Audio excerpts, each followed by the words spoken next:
And we are live. Guess who's back? Back again. The boys are back. Welcome, everybody, to episode 11. Thank you for joining us once again. This is a very special episode with our good friend, Mr. Jub. Without further ado, Jub, I'm going to hand it to you. Please let the people know a little bit about yourself, you know, what you do in the CNFT space. I heard you might run a project, so tell us a little bit about that, how you got into crypto, the whole backstory. So, Jub, it's all yours.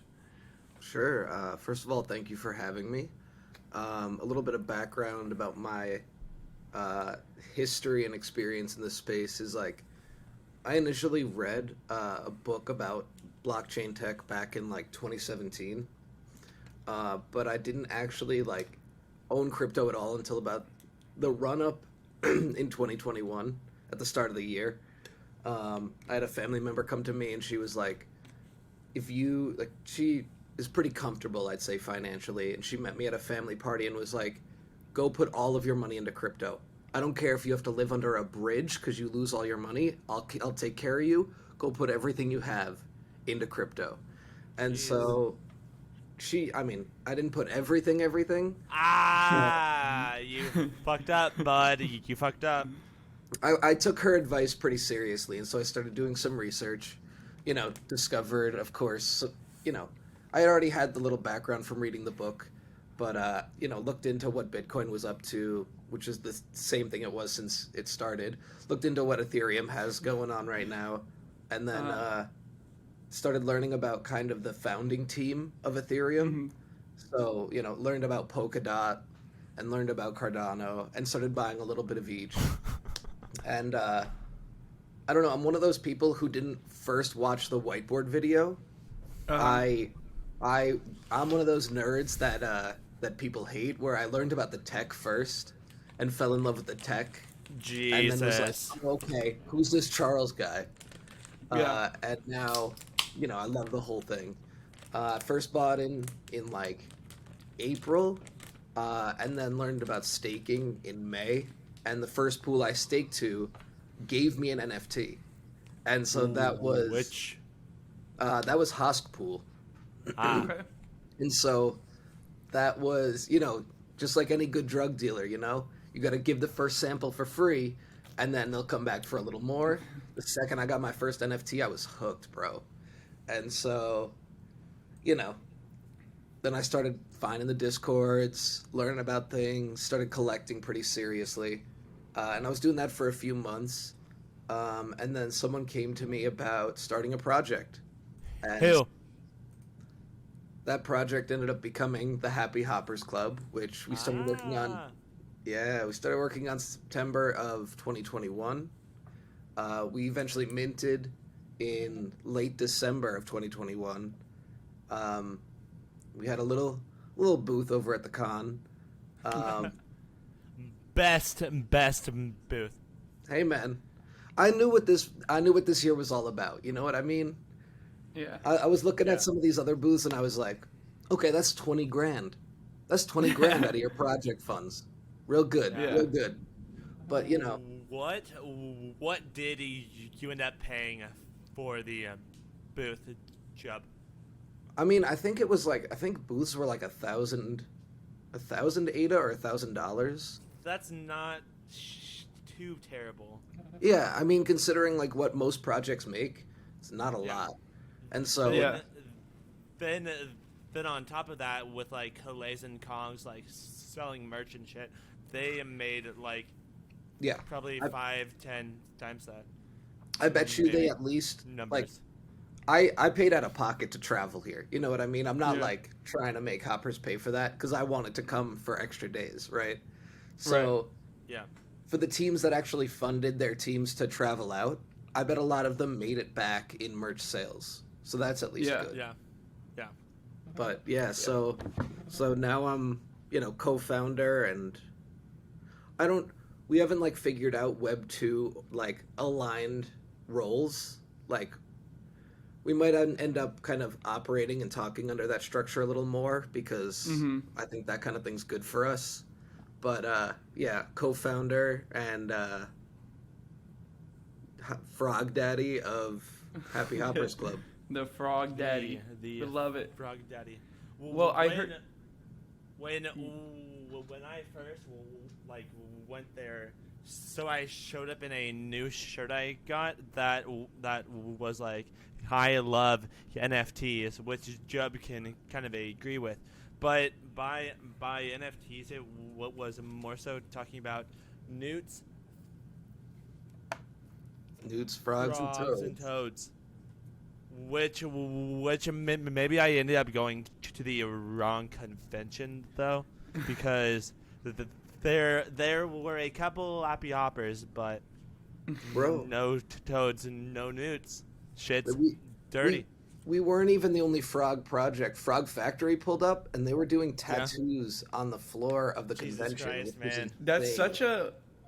I want to get into like the whole CNFTcon, but while we're on Happy Hoppers, I did want to ask. I know that Happy Hoppers has a upcoming mint in the works, or drop in the works. So could you tell us like a little bit more about that? I recently actually got IRL. I'm actually terrified of frogs. It's like my biggest fear. Like I'm not scared of like spiders or snakes or heights or anything. I hate frogs. Like they terrify me. But I actually got my first Happy Hopper like last week, so I've been trying to catch up on all things. So most people are probably like me, if you want to give us a quick rundown on like what you guys are working on currently and your plans kind of moving forward for Happy Hoppers. Yeah, absolutely. So I mean, first of all, I do want to say there is no coincidence to the fact that this is episode 11. And there are 11,111 Happy Hoppers. I feel like that was. Yeah. I feel like that was coordinated by you guys, so I'll give you props for that. Hey, definitely, man. Yep, definitely. We thought it out. We need those. And so that was nice and coordinated. But so basically, the premise behind Generation 2, right? We started the project with this idea of this story of like, what is the Happy Hoppers Club? What's their purpose? Why do they exist?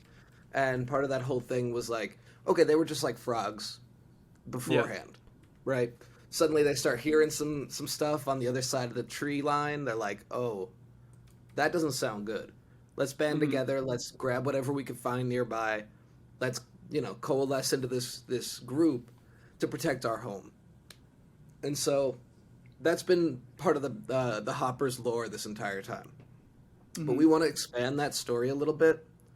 And so Generation 2 is going to kind of operate as a branching path to that storyline. So we're going to be writing 3 separate stories of where the Hoppers go when that threat does finally reach them and they realize that they might not be able to stay.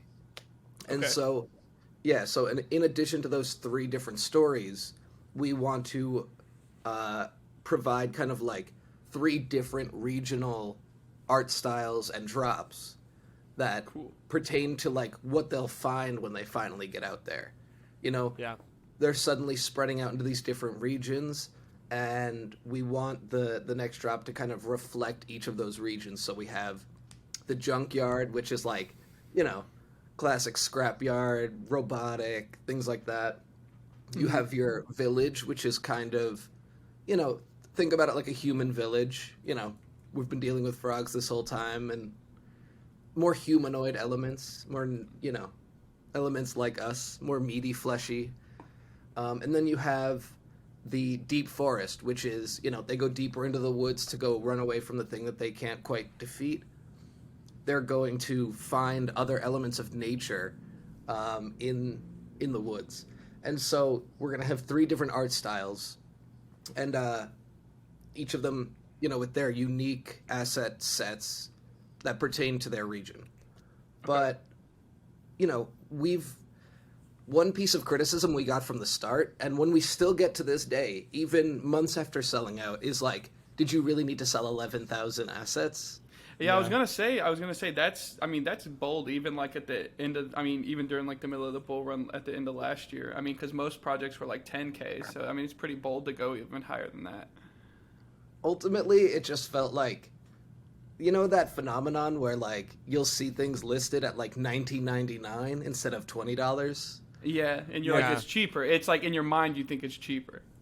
we didn't want to be a collection of 9999. Okay. So we went back and forth as a team about 11111. Yeah, 11,111 or 8,888. And I guess the ones just won it out. And so like anytime we look at, you know, doing something, it's we love those repeating numbers on the team. You know, there's something very satisfying about that. And then kind of on top of that, you are doing something nobody else does because they're like, damn, that's so many. No way I'm doing that. But there's kind of the irony behind that. Being somebody's gonna do something more outrageous than it just being 10,000. I mean, that's one thing we try to walk with in everything we do, right? Like, we like to look around and see what other people are doing. Like, again, I was in the space from June. We didn't start working on this until September, and the other folks in the on the team were here for longer than I was. I'm the newest member to the community on the team. And so all of us have a bunch of insight from what we saw in the space before the project started. And so we have, you know, we're all somewhat tapped in. We all see what everyone else is doing, and we always want to approach the next step with the question of how are people doing this, and how can we kind of tweak it a little bit? You know, we want to play with the mechanics a little bit. You know, I mean, I don't know. You see a lot of projects, especially now that projects are starting to sell out a little more again, that are saying, you know, 3 per transaction per wallet, or 5 per transaction, unlimited transactions. What you don't still see is projects saying you can mint 1 NFT per day. Come back to us tomorrow if you still want more. That's how we sold out. Fucking wild. We want everyone who wants to mint to have a chance to mint. You can mint yours. The person next to you can mint theirs. The person who wakes up 12 hours away from you, they can wake up at their regular time, take 5 minutes and mint, go to work, and know that tomorrow morning when they wake up, there might be another one waiting for them. You don't see people doing that, because we just wanted to ask that question of, like, how do you encourage the most amount of people to mint, is you make it available. I used to stay up until 7 a.m., 8 a.m. to mint the Beyond Rockets because they minted at a time that wasn't convenient for me. I know people who would run to the bathroom during fucking office meetings because they wanted to get into the mint so badly and knew it would sell out and they'd miss it if they wouldn't, or you know, skip work. Yeah, and now you see I mean, I've seen like over the past couple months, obviously it's pretty common that like a lot of projects that are minting have some sort of like error or something goes awry. I feel like every other project has something go wrong and they kind of push the mint back a few hours, and then you kind of run into this problem where like people have stayed up. It's already like 2 a.m. People have stayed up, and now they got to stay up till 4, and then they might have to stay up another hour because like it just keeps moving. So I think that's actually like it's a super unique idea to like accommodate everybody, because it does. Most of the people, I feel like a lot of people in like certain time zones always get shafted. I feel like everybody in like the Asia to like Australia, they always get shafted when it comes to mints, because we always mint during the day here in like the US and Europe, and it's always like middle of the night for them. So exactly, and that's it's super like, cool. We wanted to recognize that, like, we have a global community and we want to continue to foster a global community. I mean, the amount of times in the last like month or two that I've had discussions with people about like Japan and their relationship with crypto and with Cardano. And we're not going to help our case in onboarding them if we're still running mints at a time that doesn't work for them. They're not going to be able to engage in the ecosystem in the same way. Yeah. Even if they're perfectly fluent in English, they're still not going to be able to participate like someone who the mint is tailored to them. Maybe a way of doing that is like doing like mints like per location.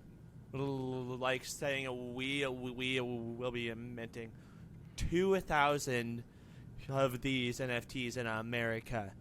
Then 5 hours later, they say we are minting 2,000 more for people in Japan, Australia, Korea. Then we'll mint 2,000 more for people who live over in England, Ireland, Iceland. Things like that, because then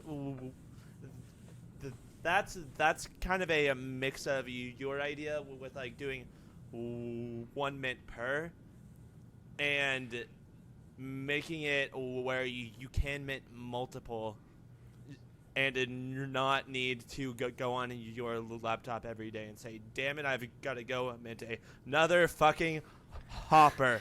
But I think that the way that the Hoppers team did it is probably like the most. I think that's like the most equitable way that you can possibly do it. Like, or one of, unless because even in your scenario, Mitch, all you would need is someone that's like super nerd that doesn't sleep for like 2 days and like really like just stays up through all the time zones. You know what I mean? Like just stays up 36 hours and mints like 50 or 100 or 200. You know what I mean? Because they want to. And there's going to be people like that no matter what. Yeah, I know, but I'm saying I think that gets minimized the most in like Jubs in the Hopper scenario. I think you minimize that the most. But that's a super cool idea. I didn't even know that's how y'all minted. That's so cool. Our system wasn't even perfect. I mean, we built a Discord bot that basically, it connected to your role. And so depending on whether you had like the whitelist role or not, I'm still drinking Red Bull for the day. Let's go, man. Let's go. Bro, Big T hit me with the 10-minute warning, and I was laying down. I was like, oh, shit, right? Damn it, Big T. It's okay. We were literally, me and my fiance were just at the Apple store like 30 minutes before we started, and she was like, I really hope you're not late. I was like, we have never started this podcast on time, ever. I was like, Mitch will be in like the shower, and it's supposed to start, and he's like, I'm in the shower. I'm like, Jesus Christ. Like maybe 10 minutes before the podcast, Big T calls me and is like, so this is what we're doing. And I'm like, dude, shut up. Let me finish in my fucking shower and then I'll talk to you. So I finish it maybe at like 2:30, which was when this was supposed to go on. But I was hoping you'd do the pod in the towel, Hey, shower streams are really rare. You don't get those a lot. I've only been a part of one. Yo. Maybe on episode 30. Episode 69 is just from the neck is up. Waiting. Balls down. But talking kind of about CNFTcon though, because that's the biggest thing that happened this weekend. Jub, what was your favorite part? I'm about to get all corny on you when you ask me this question, because to me it was like, it was great to like go around and get like shirts from projects I love. Like I grabbed an Ada Ninja shirt and like I grabbed a Go Tribe hoodie, which I didn't have, and like that's awesome because those are things that I'll be able to like carry with me until next year. But like there were people that I've genuinely waited 18 months to meet. Yep. And the opportunity to meet them and shake their hand and hug them was unparalleled. It was it was absolutely amazing. And like that, I'm naturally an introvert at heart. Like I'm a very, very quiet person. Like I was saying before, like, I'll talk for 2 hours per week on the Hopper House Twitter space, and then I won't say anything for a full week. I'm just quiet. But like, so like there were moments where I was getting like a little burnt out, and I like literally just stepped outside just to like take a moment. But the amount of times where like just standing by the booth and just like meeting people that like I felt like I knew already was like a really, really amazing, really, really powerful thing. Kind of going off of that, like, yes, I do agree, but the fact of the matter is, like, 90% of the people knew of each other. So maybe this is, like, not somebody you interact with every goddamn day, but this is somebody, like, you know of, like, Jub and I, like, we knew about each other. But then when we met, we kicked things off in kind of a way, which kind of meant we didn't need to just be those two online buddies. We could kind of just become IRL buddies, which I feel like if this I just muted my phone. Jesus Christ. I'm so sorry, podcast. But my phone hates it when I get all like sappy and sad. So I've got it on like turning me down when I get too turned up. But kind of going off of that, like meeting people we've known for about a year in my case, and then meeting people we didn't even know. That was so weird. Like the first day, Big Kahuna and I were talking about the milk drop, which before that I had no idea what this project was. So really, I've seen it all over Twitter, bro. So to talk to somebody IRL and be like, yo, Cardano NFT this, Cardano NFT that. What are you doing? What type of projects are you picking up? Also, I was a bit very baked, so like something ticked where I'm like, this is the most beautiful moment in my goddamn life. Was this on the first day when you had texted me that picture and you were like, I'm high as shit on a bench outside and you were just sitting there? That was day 2. But day 1, it was kind of just me meeting the wild cards, like talking NFTs, going downtown, partying it up, eating so much goddamn food. That night, maybe I had like 2 beers, but I dropped like $200 on food that first night with like 10 meals. So I was in a Twitter space and everyone was saying that there was like some nacho spot close to like the convention center or in the convention center, I don't know, where someone was getting nachos and everyone was talking about how dog shit they were. I had so much FOMO from missing. I had so much FOMO from missing CNFTcon. So all I've done all weekend is listen to Twitter Spaces nonstop. I've probably gotten like a good 12 hours in Twitter Spaces just in the last like 2 days. Like my headphones have been in all day. I'm just listening to the stories. I'm like, damn, bro, this shit was so cool. I'm amazed you had time to eat, dude. I mean, like, yesterday was the first day in like 4 days where I had solid foods. I was waking up, getting my coffee, so I lived for the rest of the day, and then that was survive. I was living off of coffee until we would go out, and then I'd be... Jesus Christ. I was on an all-liquid diet almost all week. This is why I don't make my own NFT, because then I have no time to do anything else, Jeb. Damn it. Dude. I think I had 1 or 2 chocolate croissants all week, and that was pretty much my solid food. Did y'all have any experiences where it was like really weird? Like, did they look a lot different than you like anticipated them to look after like hearing their voice? Fucking on, like, everybody. Spaces? I bet it was like a very like odd experience because you like hear people talk all the time, and then to put like a face with that voice, I bet it was like super strange. Bro, there are people. Yeah, like many times that happened. The goofiest part was like Decalay, so I fucking love him. But you listened to him talk on Twitter Spaces, and you are like getting every word coming out of his mouth. But that's because he's like talking in a phone. But then you talk to him IRL, he just like mumbles fucking everything. So I kept on being like, what? That's so funny. That's so funny. I feel like there's been so many people that have like I've seen pictures of them on Twitter, obviously from CNFTcon, and I feel like it was just like everybody doxed this weekend because everyone already saw them anyway. Yeah. So they're like, yeah, fuck it, I'll just post it on Twitter anyway.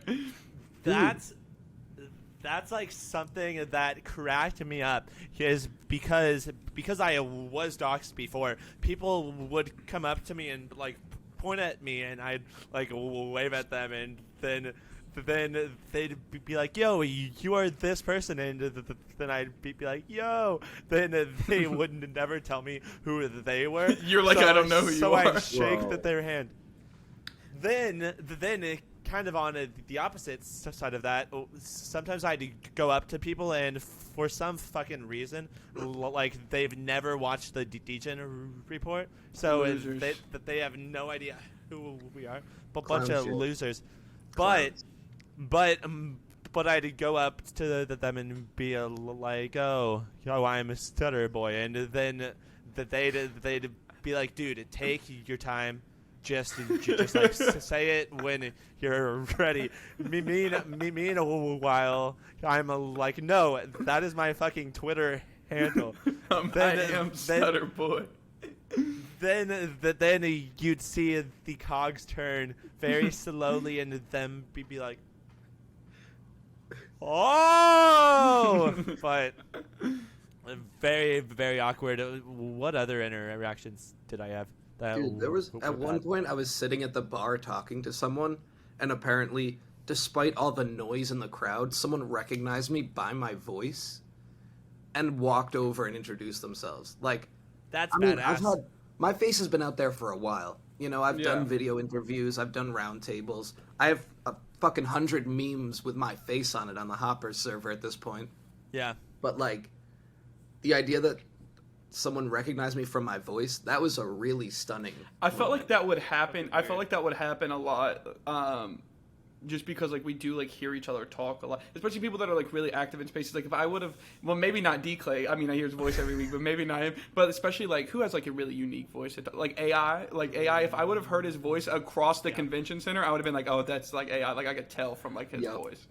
Yeah. My interactions with people were also kind of weird because I am part of like crypto Twitter, but I don't obsess with it like some people like do. me. So there were some people I'd meet where maybe like they've got like 5,000, 6,000, 7,000 followers. Influencers. So I'd meet these influencers, and then I'd meet them and be like, oh, I've never heard that name. Then they'd get so offended, like so, and then I'd be like, where might I know you from? And them be like, how dare you?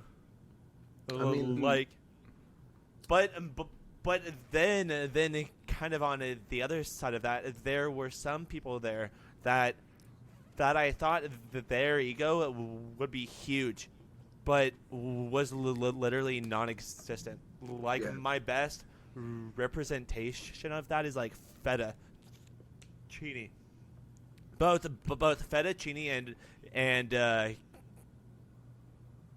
Cash, they are so down to fucking earth. Mm-hmm.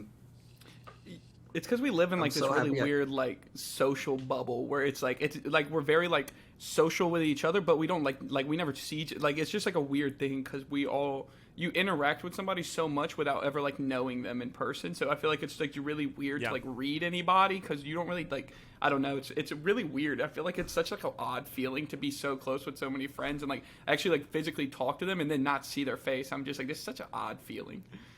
That's why it was such a hug fest for that reason. It's all these people being like, bro, we've talked so many times and I never got to like even shake your hand. Like, you got super lovey-dovey up in there, dude. We love the bros. We love the bros. And the broettes. Both Jub and I would just be like cuddling at the end of the night. There were. I mean, I was going a little hard during the later evenings, but there'd be times where I'd be mid-conversation with someone and spot another person over their shoulder and be like, I'm so sorry, I'll be right back. I gotta go hug someone real quick. And just run across the bar and just be like, oh, hey, what's good? What's good? Hope you're having a good night. All right, bye. I will say that one thing, I'm going to get back on topic when we move topics, but I feel like we're just kind of all over the place. But I will say that one thing that like really like probably surprised me and surprised like I would say it would probably surprise like the general public is when you think about like crypto and things like that, you think it's a bunch of like literal like late teens like to mid 20-year-old like nerds with like long greasy hair, and I was like looking at pictures, I was like, damn bro, like I'm so young compared to everybody that's everybody there. Everybody's was fucking bald. Everybody's bald. It is just so Jub, weird. me. I'm close, bro. I'm getting Hey, there. bro, I'm look on up my here, way. bro. It's crazy.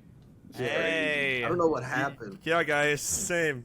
It's genetics, bro. Everyone on my I'm mom's bald. side of the family is bald as fuck, so I'm done for.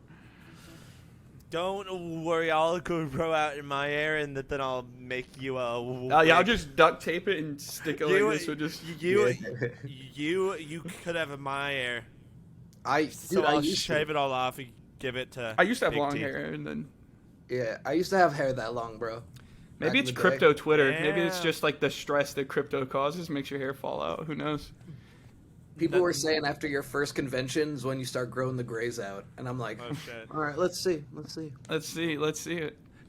There's a type of like silver fox look that if Jub like got that, damn. Yo, Jub, I would love it. Jub I would not dye my hair hot. personally. I'd rock Yeah. that. Yeah. Rock it, you got to. You also have the like perfect face for it. Like when I have a big when melon I head, dude. My head get is a beard. huge. Same. I have a melon head. My Dude, like, you head ever wore, like, a looks like snapback? Humpty Dumpty. Dude, Oh, no, dude. I tell people that all the. Have you ever worn like a snapback hat? You know, has like the little tab. Bro, mine is on the last 2 or 3, bro. Like that's how, bro. I'm on the end of like it barely buttons type shit. Like my shit is so big. So people like grab my hat and be like, dude, let me wear this hat, and they'll put it on. They'll be, dude, what the fuck? Why is it so? They'll just pull it over their eyes. That's literally what happened. Let's kind of go back to your favorite part. And by favorite part, like, what is any event that went on, or maybe somebody you met where you are like, wow, this is the highlight of my weekend. There was a Jub? really funny interaction I had on the floor of the convention. So, you know, there were times, like I said, like I came from collecting before I was running a project. So like I came in with my collector hat on and my founder hat on at the same time. So there would be times where I'd be walking around on the floor. And at one point, Shannon from JPEG Store walks up to me and is like, "Are you Jub?" And I was like, "Yeah." And she's like, "I'm Shannon. I don't know if you know who I am." And I'm like, "You don't know if I know who you are?" Right. She, like, introduced me to herself as if she was, like, not a known entity in this space. Yeah. And that Yeah. was, like, that was weird as hell to me. And just because it's, like, and I mean, I don't know, because she's someone who I look up to, and I think what she's doing for this space is amazing. And so Yeah. it was, like, so funny to me that she, like, introduced herself as if I wouldn't know who she was. Yeah. And then I also met Blake at one point, also Yeah. from JPEG, and he hugged me, and he knew who I was. And that Yeah. was, like the, Fucking I don't weird, man. Bro, I'm like, People love you, Jub. I don't know what happened. Why? Why? Because your frogs are cute. I hate Okay, frogs, yeah. but they're cute. I got a little afro frog, and he's so cool. Bro, my Afro Frog is the best Afro Frog, for real. I was literally Yo. looking through them. I might get another afro frog. Like the afro trait is so fucking cool. I love it so much. But Mine's that's got the besides the afro, point. the mustache, and a broom. Oh fuck, that one is You'll kind of sick. You will need to send us that. So Yeah, we'll pop it up on the pod and show it. post it up. Yo, Yeah, he's but- clean as hell. I love him. Awesome. But I to got him kind of short. guide. Go ahead. No, I was just gonna kind of like move topics so you can finish what you're saying. No. So my my. Hey, I didn't go to my CNFTcon. favorite I don't give a part- fuck about you. I heard what I needed to hear. See ya.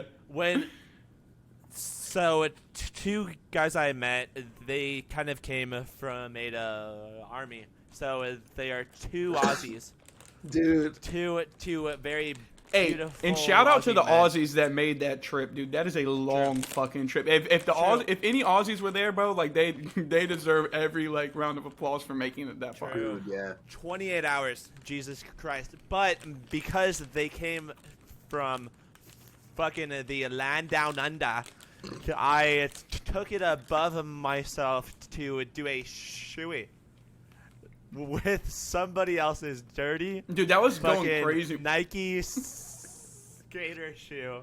That was did a going crazy shoey. on Twitter. Everybody was Yeah. like quote tweeting it. It's like a meme now. It was so funny.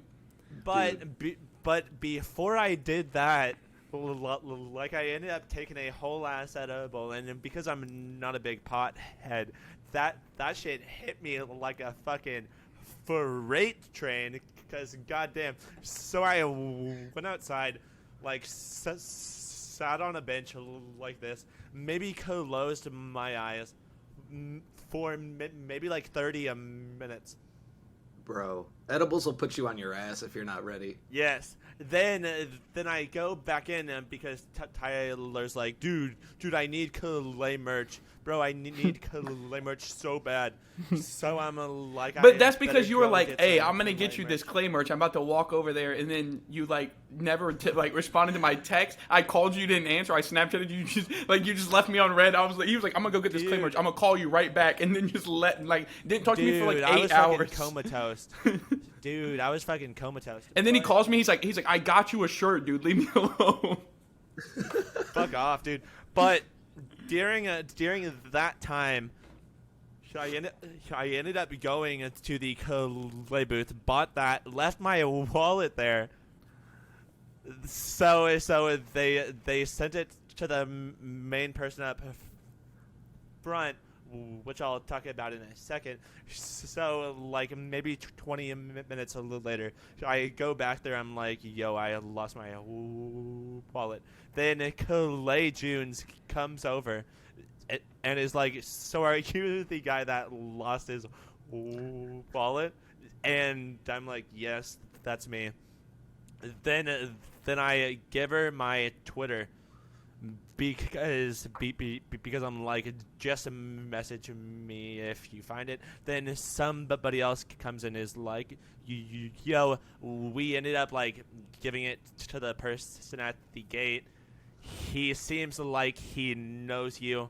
That person was Malibu. He ended up tweeting out my government name, which like I saw him tweet it, and I was like, why the fuck does he have your wallet? It's because I lose fucking everything. So wait, was this separate from losing your fanny pack? Yeah. so I lost two things there, being my wallet, but I ended up finding my wallet. But then I go and get that, and that was probably the craziest like 2 hours. Like going from doing a shoey to buying Tyler merch to losing my wallet to getting doxxed to meeting Clay Junes because I'm a loser that lost my fucking shit. Better than mine. I was too afraid to walk up to them. That's one of my biggest regrets. I was too shy and too intimidated to approach the Clay booth. I was just I can kind of relate to that. You should have just went with Mitch. Just been like, come on, Mitch. Every time I walked past, we lost our wallet. Every time I walked past, I was like, that's them. That's really them. And I stayed 10 feet away. I was just like, whoa, they're real. That was the way I felt with like the media creators on Cardano, because I saw like Cardano Thor was there, Jack Bricks was there. Two people that I like look up to because they're doing this and making money off of it, which most people don't do in our space at all. Yeah, this is just a dump. So kind of seeing that I didn't go up and meet them, which I look back on, but it's like I ended up getting the next like 5 months worth of hosts like onto our shit. So yeah, but let's kind of change the topic. Tyler. Oh, now you want to change it? Okay. All right. Now so I want to know what about the like CNFTcon as a whole, like, you know, the layout of the conference, like how the conference like went. What do you think like met your expectations, what was like underwhelming, and then like what exceeded your expectations, like about how like everything played out, like how everything was laid out. I know there was kind of I saw some rumblings on Twitter about how like there was some stuff like upstairs that like a lot of people didn't know about, so there was people giving like speeches and there was like literally no one there because like no one knew you could go up there and see. So I wanted to kind of hear about like logistically what you guys thought about that, and then how you think it would like be. Like, what kind of, like, what would be better for, like, next year when they host it again? There was a lot. I like to call this year zero. I think this was, and I kept calling this the training wheels year. This was when a lot of lessons got learned on every level. I mean, for one, it was fantastic to, like, just a few yards away, it felt like from my room was the convention center. So, like, staying at the Westgate was a great, like, bro... Like, without going too deep, like, if I gotta go to the restroom, I'd prefer to use, like, my own. And so, like, there were times where I'd be like, yo, I'll be back in 10 minutes. And I just ran back up to my room, went to the bathroom, had some water, and then came back down and didn't feel like I was, like, missing half the day as a result. Yeah. But yeah, no, like, I'll be the first to say, like, there were definitely things that could have been done better. Like, I was a planning was terrible. Bro, I was a speaker at one of the panels, and I didn't know where the hell to go. I was like 3 minutes late to showing up to the green room because I was like, was there no map of everything? No, I feel like at most. Go ahead. There was an exhibitor map, but it wasn't like perfect. Yeah. Like I would have liked a paper map. Then they should have like one of those like the ones where you go into the mall and every store is like labeled like A1, A2, and then there's like a glossary on the side and it's like who owns like each of these and how to get there. Right. I think that would be kind of dope to have it like the front so people could like go back and look at it. I'm a shopper, so I could read those things very, very well. Yeah, that's what I'm saying. That I feel like that'd be a good idea. So whoever's listening to this, bro, take these ideas. These are free. Yeah. Also, like, just like... No, they aren't. You guys need to pay us. You buy me 2 hoppers. For any good idea. I'll take 2 hoppers, send them to my wallet, BigT.Ada, thank you. Damn right. Bro. Like, I mean, they're learning, though, which is the most important thing, right? Yeah. Oh, yeah, for sure. I was speaking with someone from the BuffyBot team yesterday or the day before. 2 days ago. I slept all day yesterday. Nothing happened. 2 days ago.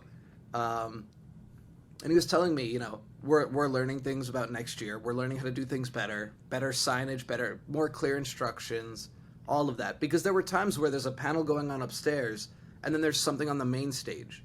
And you're forcing people to then choose between 2 different things that are going on at the same time, which doesn't feel like it makes sense. Like, I understand that they want, enough content to keep people occupied. But at the same time, we're all out there meeting each other. That's what fills the time if people aren't going to panels. Now, you have, like, the upstairs stage, the main stage, and the humans are, like, these 3 things tearing us in every direction, and we're not sure where to walk or look. That and you are also in the Las Vegas, so there's so much to do. Yeah. So it's just, like, overstimulating. There's just shit all the time. Yeah. Bro. It doesn't even feel like it's day. It doesn't feel like night falls on this city because of the amount of lights that are on everywhere. Yeah. You're like walking. It's insane. And it's also very, very weird because it's like very, very lonely. Like you can kind of feel the loneliness of the city there. But then when there's so many CNFT bros there, it feels okay. But I kind of get why people go to Vegas and feel so sad. And, like, there were hookers, like, coming in one after another. That shit had me tempted. Like, goddamn. Someone was at the table on Sunday night, and they were just like, are we going to go see the hookers? Are we going to a strip club? And everyone was like, wait, what?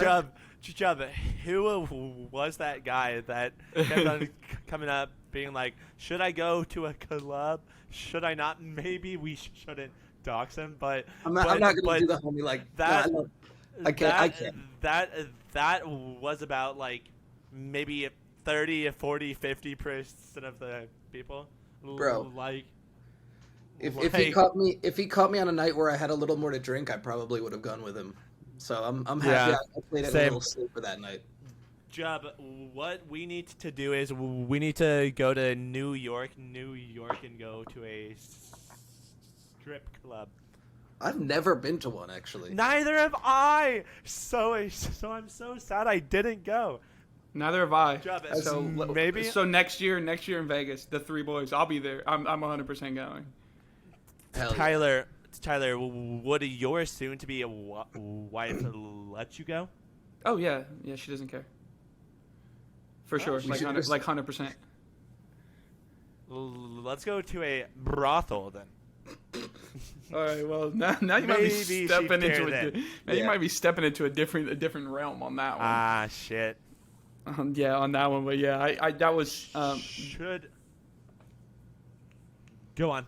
Oh no, I was just gonna say that was that was kind of like my thoughts on the topic of like what worked and what didn't. Like Jub was saying, I think it's like literally just like learning how to ride a bike for the first time. Like we're a small little corner of crypto trying to figure out how to like do our own thing. So obviously there's going to be like some hiccups and getting everything together. But as far as like the venue goes, like do you think like the venue was like it was like really big and like everybody was like pretty well accommodated and things like that? Like it wasn't like cramped or anything like that. So that's good. Like from the pictures I saw, it looked like it was really big. Like everybody was chilling.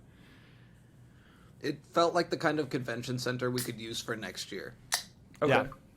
You know. That's cool. Next year, Tyler, when we go, we need to make like videos and shit. Because I feel vlogging. like that That'd be so fun. there was some people doing it, but I feel like it'd be better if there was a duo, like bouncing back and forth, like going and asking people questions and then like trading off. Well, they do make Rode like Rode microphone, like that makes like all like the DSLR mics, the boom mics and stuff like that. They make like a little. It almost looks like a lapel mic that you can like clip to your shirt, or you can just like hold it in your hand. It's literally like as big as the top of this pin. And I've seen like on TikTok and stuff like that where people just walk up to people and like hold it up to them and be like, and they just ask them questions, and you can literally just hold it in your hand and just walk around and be like, "Hey, Jub, what do you think about these tacos?" And just like stick it in his face and then leave. I think that'd be kind of funny. That'd be super funny. Fucking garbage. I think it would be. There's a lot of content to be made in a space like that. Yep, but even a more so like entertaining content because the memes suck. Mm-hmm. So hopefully that'd be cool. some good memes come out of CNFTcon. But what was underwhelming? What exceeded your expectations? I think what exceeded my expectations is like just the vibe overall. Like I said, it was like a total fucking love fest. Everyone was out there like excited to meet each other and like, especially like once the night started to push on to the early morning hours. Like, I don't know, it was just like a great vibe. Like we like to kind of, tread the line sometimes between like talking shit and, pumping our bags on Twitter. But it wasn't that kind of event. It was an incredibly human event. I was waiting for like people to come up to me and chill or like this or that, and it was like, nice to meet you, this is what I do, how's your trip been so far? It was incredible. That's so funny. There were a couple of times Tyler, I was just gonna make a comment to what Jub said about it being like very Go human on. and not like a lot of like drama and like shit talking. Because I saw that that Hecka from the Wild Cards like tweeted like earlier today or last night or something like that. He was like there were so many of y'all that were like really cool in person, and like I feel like I gotta mute you guys again on Twitter because y'all are all just like back to just like saying nonsense again. So I'm really surprised that like people weren't like starting drama and stuff like that like in person. Like it's just like internet shit, which is like really funny. there were some people like confronting people, like remember the cornucopias drama with like Roy? Did Roy go up and talk shit? I knew Roy was gonna do something. Roy is a fucking badass. first of all, but he went over and introduced himself and was like, "Hey, bro, so you and I bounced back and forth on this Twitter beef." I will That's say this one fucking thing about hilarious. cornucopias. Their driving, their race that they showed off looked awesome. Yeah. There's something wrong with the knees on their character though. The walking animation does not fucking look right. I've been playing Yeah. games for 20 fucking years. The walking does not look okay. They got to fix Yeah. that. Did they have a pretty Job. big like? Did they have a pretty big like showing of like their team and stuff there? Like, did they have like a pretty sizable Yeah. booth? I would assume that like Cornucopias would have like one of the biggest booths there with like a lot of team members and stuff. Like they should with all the money that they have. Like they should definitely have it. They ended up doing like multiple booths because there was this booth over by the entrance where there was a stage over there. So they had that booth, and then they had the gamer booth, which Okay, yeah. was So they like kind of just split them. playing games. Yeah. Oh right, your front entrance was my other entrance because we like the exhibitors came in through the back. So like the Wow. yeah, the demo area Yeah. was by my front door, and then Yeah. the Kopi Cafe area was what I perceived to be the back. Yeah. The best area that you could have been in was like over by the Ugly Bros goat booth, because that's where everything was. Yeah. I saw pictures that you were posting from like the wild cards because they were with Ugly Bros, right? And I could tell just Yeah. like from the pictures around their booth, it seemed like there was always like a lot of like congestion around their booth. Like everybody was Yeah. always like, was it just kind of like in the middle where everybody was like walking around? Yes, They got the prime spot. The way Fucking surge. The way it was set up was with being over by the Ugly Bros booth. There were like big booth. So it was like Ugly Bros, goats, and then Cardania, something like that. Yeah. Which were kind of more so in the middle, and then there was like dead rabbits, fairies, blah blah blah blah blah blah. And the other booths, and then same thing over here. So that was just like such a comfy area to be in because you're in the middle of everything. But where Kong's was, where Calais was, didn't seem to be that busy of an area. Like next year. It made for a great opportunity, honestly. Like I got to meet Yeah. Deckard from Chilled Kongs, which is fucking crazy to me. I had no idea who Deckard is, and I do own a Kong, and so people like that I ended up not meeting because it's like I don't care. Maybe that's an unpopular opinion, but if I don't know you, then I don't care about you. Sorry. Damn right. Maybe that's just me being a savage, but like. Yeah. So the next question is asking, what was the best booth? Ooh, I don't even know, man. It's such a sad thing. I didn't even get to. I think I saw maybe 60% of the show floor. You know, like Why? because I had to chill at the booth a lot of the time. Like Yeah, people yeah. like to make the joke that I like wasn't at the booth, but I spent a lot of time over there. Yeah, This yeah, guy. yeah, Yeah, but there was an entire day that I was doing my best to hunt you down, and I could never find your ass. Also, you told me you'd give me a Happy Opera shirt, which Dude, I had one set aside, and then I went to go do my panel, and my booth got raided. Oh yeah, I Well, forgot. Yeah, I saw that you said a bunch of people like or some shit got stolen from your booth. That's crazy. That's the thing though. Like we were giving it away for free, but like myself, not to me. myself and one of my mods were like, we spent some of our time manning the booth. So I was hoping that we could each get like one of the posters that we had, and even the posters that were like on the chair were gone. We had stickers and posters we set aside for ourselves. On a chair behind the booth, pushed in, so it was like under the table, and even those were gone. It was crazy. Can we make a deal, Jup? What deal? Next batch of T-shirts and everything, you need to send me one over here. Deal, bud. Deal. Hey, well, I'm on the East Coast, so I'm closer. East Coast, Best Coast. We don't care about these. We don't care about these Central folks. Yeah. Oh my god. We're on It's Eastern. cheaper If to you're go on, over to Big T. yeah. If you're on Eastern Standard Time, that's where it's at. Big T, then I guess you aren't getting your No, don't say that. Please send it to me. Nation shirt because you're too far. That's fucking badass though. Dude, it's so sick. I like that. Isn't it? It's so sick. But the hat looks really good on you because you have like long hair, so I feel like the hat looks like really good on you. Like if I wear the hat, I look like I look like I have like some sort of illness. Like I look sick because I look like I don't have hair. I look like I have a disease. Because you don't have hair. That's what I'm saying. That's why you were like, do you want the hat or the shirt? I was like, the hat will look stupid, so I want the shirt. Can we show off our merch?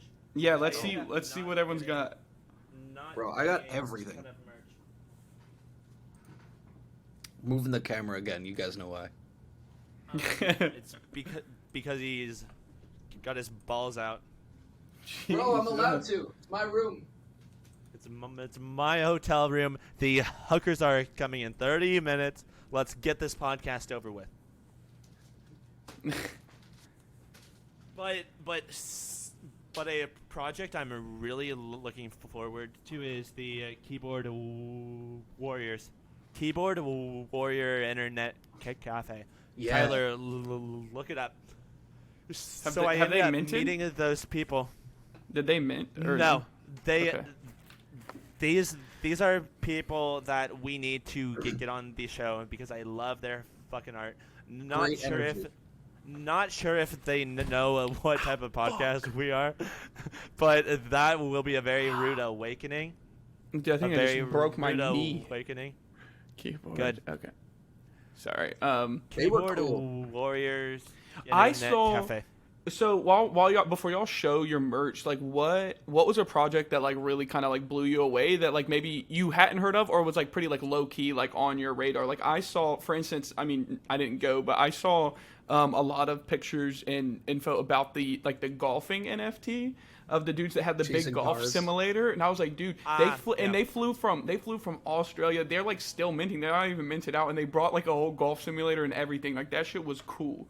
Like that looks so sick. I don't even play golf. That was so the team could play while they were chilling out. Yeah, which is cool, bro. You gotta give them something to do. That's cool. Hey. All right, so let's see the merch. Yeah, So you got yeah, the yeah. Clay hat. Shout out Clay Nation, obviously. So, then, because I'm a bit of a Degen guy, got a DCC shirt. Oh, that's sick. If you guys remember the meme war, this Yeah, guy- you tried to put on for him. Good job, dude. Did you Grayborn and what's his name got the tat? That's so dope. Yeah, The rose. dude. When they were getting it done, we were like hanging out and all like jamming out to music. The tattoo artist was fucking sick. So much fun. But That was meeting Grayborn was cool. But I didn't think I was gonna meet anyone from the DCC team, so I'm happy they came out. did better than Universe. Joking. I represented well. I think that's a very. Bro. I've been seeing a lot of takes on Twitter about like, if your team didn't show up, then like you guys are like not gonna make it, or like rugs or something like that. And I don't feel like that's like a fair like statement to like blanket across every team that didn't go. I don't know. I think it's like a really weird take. I don't know. I saw like a lot of people giving like Mallard's shit and Boss Cat and a bunch of other projects shit for it. I never thought Boss Cat were gonna show up. I mean, I'll I be give real Boss with you on Cat that. shit because I always give Boss Cat shit, so I'll give them shit. Like we can give them shit, but I don't like. I Bro, think it's weird to like blanketly say. I'm a holder now, so that's coming from inside their. I'm a member of their community now, Yeah, so I That's can say fair. what I need to say. Put all my shirts on it. But, dude, I mean, I think it's two things, right? Like one, like I mean, people were asking me why the booth was like so scarce, and it's again some of these projects are looking at it like, okay, this is an industry meetup, not really an onboarding event. Right. Why would we go and spend thousands to go and bring our people, sometimes overseas, and for what? To meet other projects who we could easily reach from Discord? So I understand where that comes from for some of those projects. And then there were other ones that wanted to come and didn't get the opportunity because of something. So yeah, well, I know, like, for instance, like Flavio, from Universe, like, their artist and, part of their team, Flavio literally went to fly out from Switzerland and didn't, like, realize, like, about the COVID protocols or something. They literally wouldn't get him on the plane. Like, he was at the airport and had to turn around and go back home. So, like, I feel like you got to take into effect, like, people coming from countries with, like, stricter laws, things like that. Okay, let's see. Dude, he's trying to, like, I think he's shirt on. He's trying to do, like, the cartoon thing where you have on all the shirts and just keep taking them off, but he's not doing very good job. He started with the first one on backwards. That's the problem. Yeah. And he's going to put the hat on and try to take the shirt off, which is going to be funny. Clay Nation simp. With your Clay does look a lot like you in the background, so that's fair. He can't hear us. He doesn't have headphones on. That's awesome. Clay is the way, baby. Clay is the way. With my one GC Clay that I can't save up for OG Clay because I always spend all my ADA. Bro, honestly, I mean, DCC clean, bro. I love my 3D gen with the fucking chicken on its head. But something I learned of being in there is that people fucking love casinos. So if there's a way to make a crypto casino NFT game, I mean, then it's gonna. And gambling is like super prevalent in our community. I mean, we all buy JPEGs and shit. Like, we all love to gamble money away, so it's fun. Why not? I think that's a really good thing for the community. But then you guys talked to me about where I'd like to mint my NFTs. Well, I'll fucking show y'all. Then I might do a fucking shoey. Peppermint. Boys, let's fucking damn, go. you're going back. You're turning your back on Cash and the boys. That's crazy. Cash is a Cash didn't give dog. you a T-shirt. Cash didn't give me a T-shirt, and he didn't do a shoey with me. Damn right. Damn. But the good thing about this is that it's like more competition. So it's kind of good to not make minting a monopoly like JPEG's kind of done currently. Well, so it's like more minting, more NFT marketplaces will only be good for Cardano. I mean, dude, when we first started, it was like minters could do whatever the fuck they wanted because they knew there were like 4, not even services, there were like 4 people you could go and see. And so like they would charge you whatever the fuck they wanted, and you'd hit them up and they'd not get back to you for 8 days about like when you wanted to mint a project. And now that there are other solutions, they either got to step up or they're out, which is a great thing for, for people who want to mint. He rugged. I think so. He rugged. Thank God he's gone. It's alright. Thank God he's gone, dude. We can edit it. No, we can't. We can't. The podcast is over. I'm sending him a message on Twitter. So I'm not going to edit it out, so sing us a song, Tyler. You are my fire, my one desire. Believe when we say we want it that way. Tell me why. Ain't nothing but a heart. Jub's Perfect. back. Jub, we had an impromptu like karaoke session while you were gone. It was great.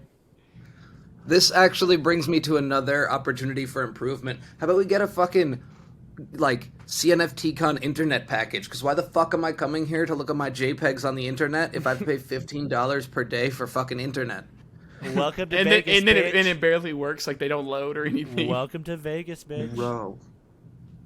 No bueno. We need to figure... BuffyBot team, let's figure something out. Tyler, how deep are we into the podcast?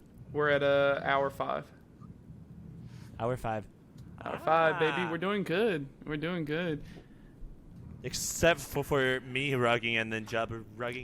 I'm telling you at the very beginning, I don't think Jub thought you rugged because I told him sometimes like the video messes up. So Jub was still talking and you weren't even here.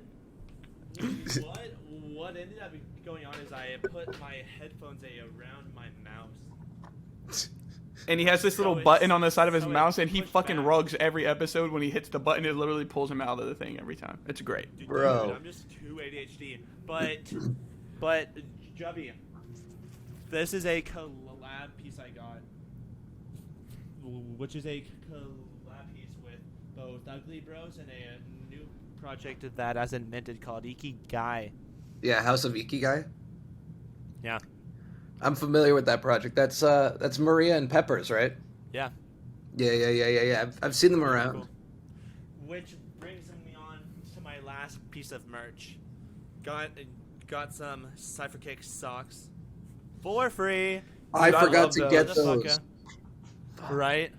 Those are sick, bro. Peppers and I took a picture. I didn't meet Peppers. That's another big regret. Bro, before this, I had never interacted with Surge. I had never interacted with Peppers. But during this convention, oh my god, I love Peppers. I love Surge.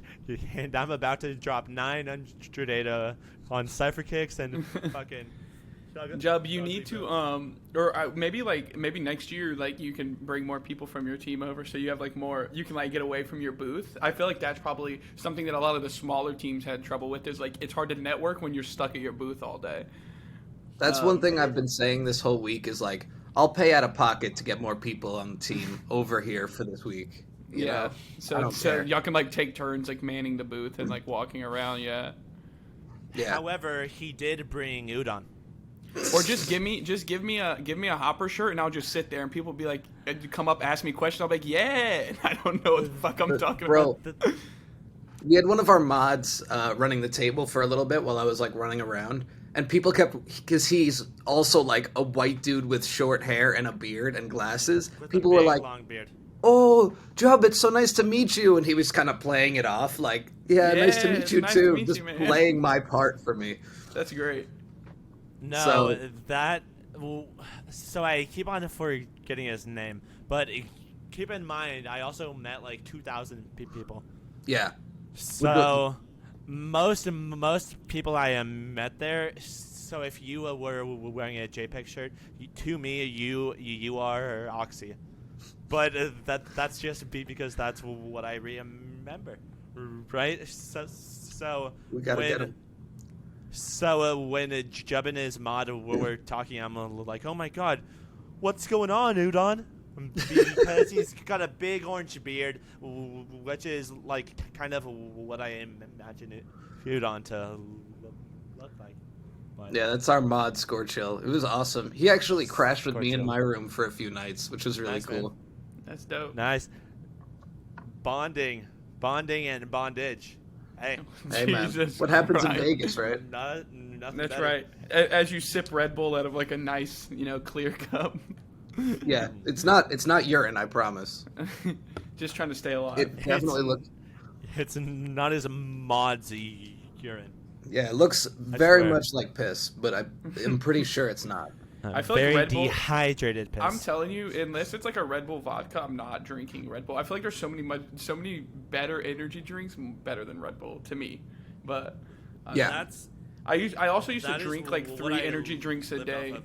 I used to drink like 3 energy drinks a day, and my doctor told me my heart was gonna explode. Like my resting heart rate was Bro. so fucking high from like the over, like I would have like 600 milligrams of caffeine a day easy. And he was like, dude, your resting heart rate is like 95, and you're 16 years old. What the fuck is going on? I was like, my Dude, bad. I'm a gamer, bro. Dude, that's what it Bro, was. I'm a so, gamer. So when I was in like middle school and high school, or early, like through middle school, probably through like 10th grade, I used to play on like like Call of Duty wagers and Call of Duty tournaments and stuff like that, like online tournaments. I mean, like, not to toot my own horn, but like out of all like the registered North America teams, there was like 200,000 teams of 4. Our team was like 72nd or something like that. Like we were kind of nasty. So Yeah. But I would be drinking like monsters, and it'd be like 3 a.m. and I'm like cracking another one. I'm like, let's keep it going, boys. Like, we're staying up all night, and I would like be so wired, it would be fucking awful. But so now I try that to the caffeine. was a huge issue with like FaZe, with fucking Optic, that they kind of push this narrative that the more energy drinks you drink, the better you'll be. So Prove that it doesn't work. Prove to me that it doesn't work. Or I've been doing it for years. Prove that Adderall doesn't make you aim better. I swear to God. Jesus Christ, man. Bro. But it's things like that they beat into a young 13-year-old brains, and now everybody's like 12 brain cells less.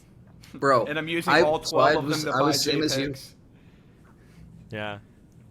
That's the onboard. I mean, dude, I was drinking like 3 to 4 energy drinks a day in college, and then I cut them out of my diet, and my body changed so fast as a result that my mom thought I was doing like methamphetamines.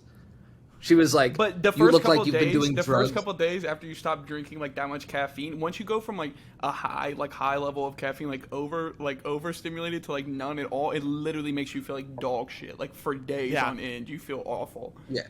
It's literally like quitting my vape. Like when I quit my vape, I felt like ass the whole time, and it was literally like that. Still working on it. I did it for like 7 years. 2 months ago.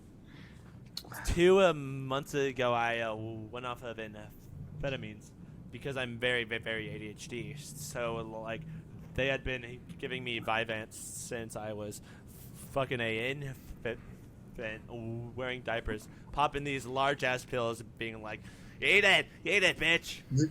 But with getting off of it, I've done it before. I've cold turkey because I'm not very good at remembering.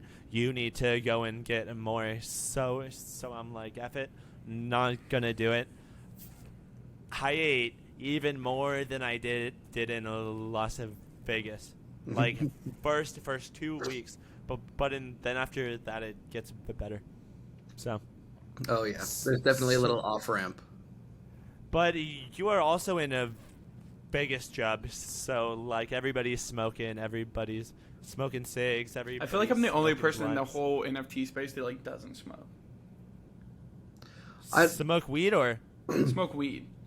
I don't smoke pot anymore. I used to. I did for so many years. Yeah.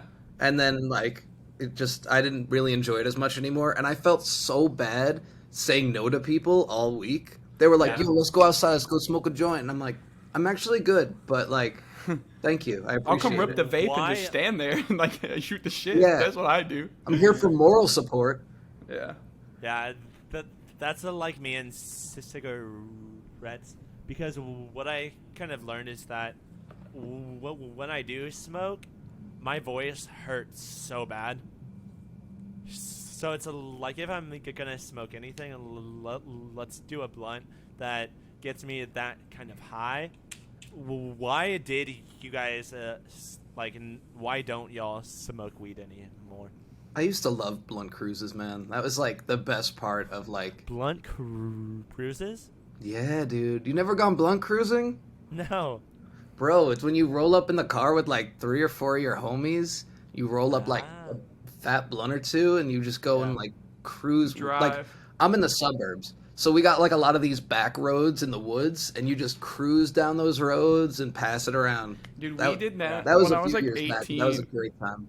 When I was 18, I visited some friends in Houston, and we drove from Houston to Austin. One of my friends, like his family owns like a small like little cabin on Lake Travis? There's some lake in Austin.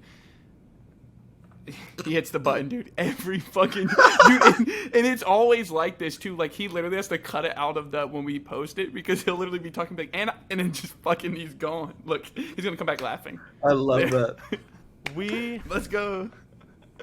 But anyways, we were driving from Houston to to Lake Travis, and one of our friends in the friend group, his dad is like hella rich. They're from like Saudi, I think. I don't know. They have like hella bread. So he has like a I can't think of. I'm pretty good with car names, but for some reason I can never remember the Mercedes. It looks like a really big car. Like it looks really fat, and it's like kind of sits up kind of high, but it's a sedan. It just looks like really fat. You know what I'm talking about? BMW makes one as well. Okay, yeah. Anyways, he has a Mercedes, and we were we were so fucking baked. I'm in the middle, and I'm like 6 foot, like 200 pounds. I'm a pretty like stocky dude, and I'm in the middle seat. In the back seat, I'm like, dude, this is fucking awful. I got 2 people on either side and then 2 people in the front, Bro. and we're like smoking. And it's like a 2-hour drive, and we're like rolling in the back smoking. And then I'm like, dude, I look out the window around my friend. I'm like, man, dude, these trees are going by so fucking fast. This is insane.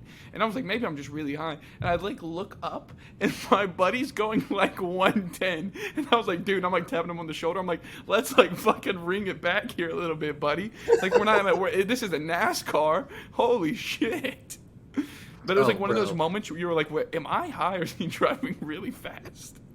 Both. I will give credit to the fast drivers. When I was driving back and forth from college, I would always get a rental car, you know, and every time, because it was like a 5.5 hour drive, like straight across my state, I would literally try to break 100 every trip. So I get the thrill.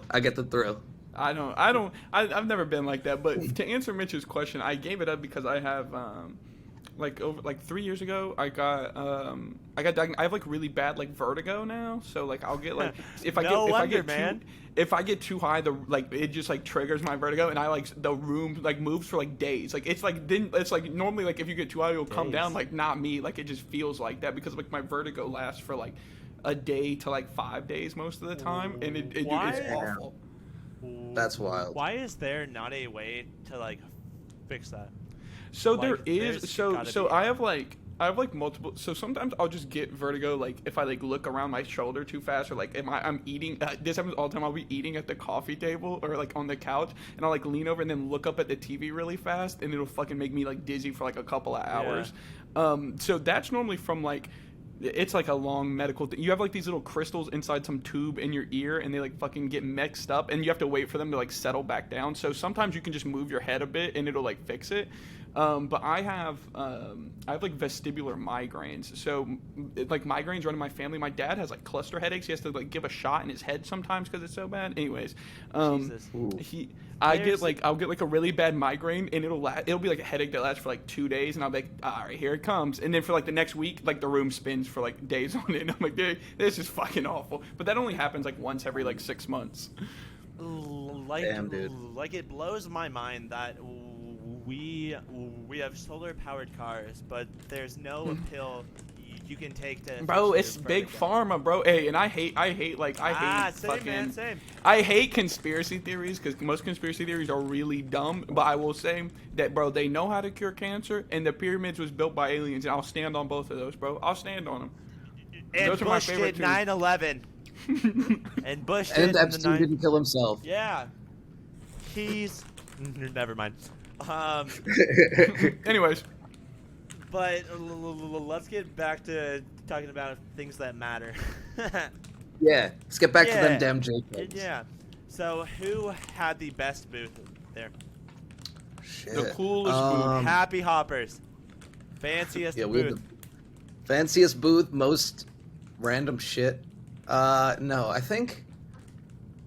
don't know. I was here, you know, like I said, I was too afraid to go to the clay booth because I'm shy and nervous.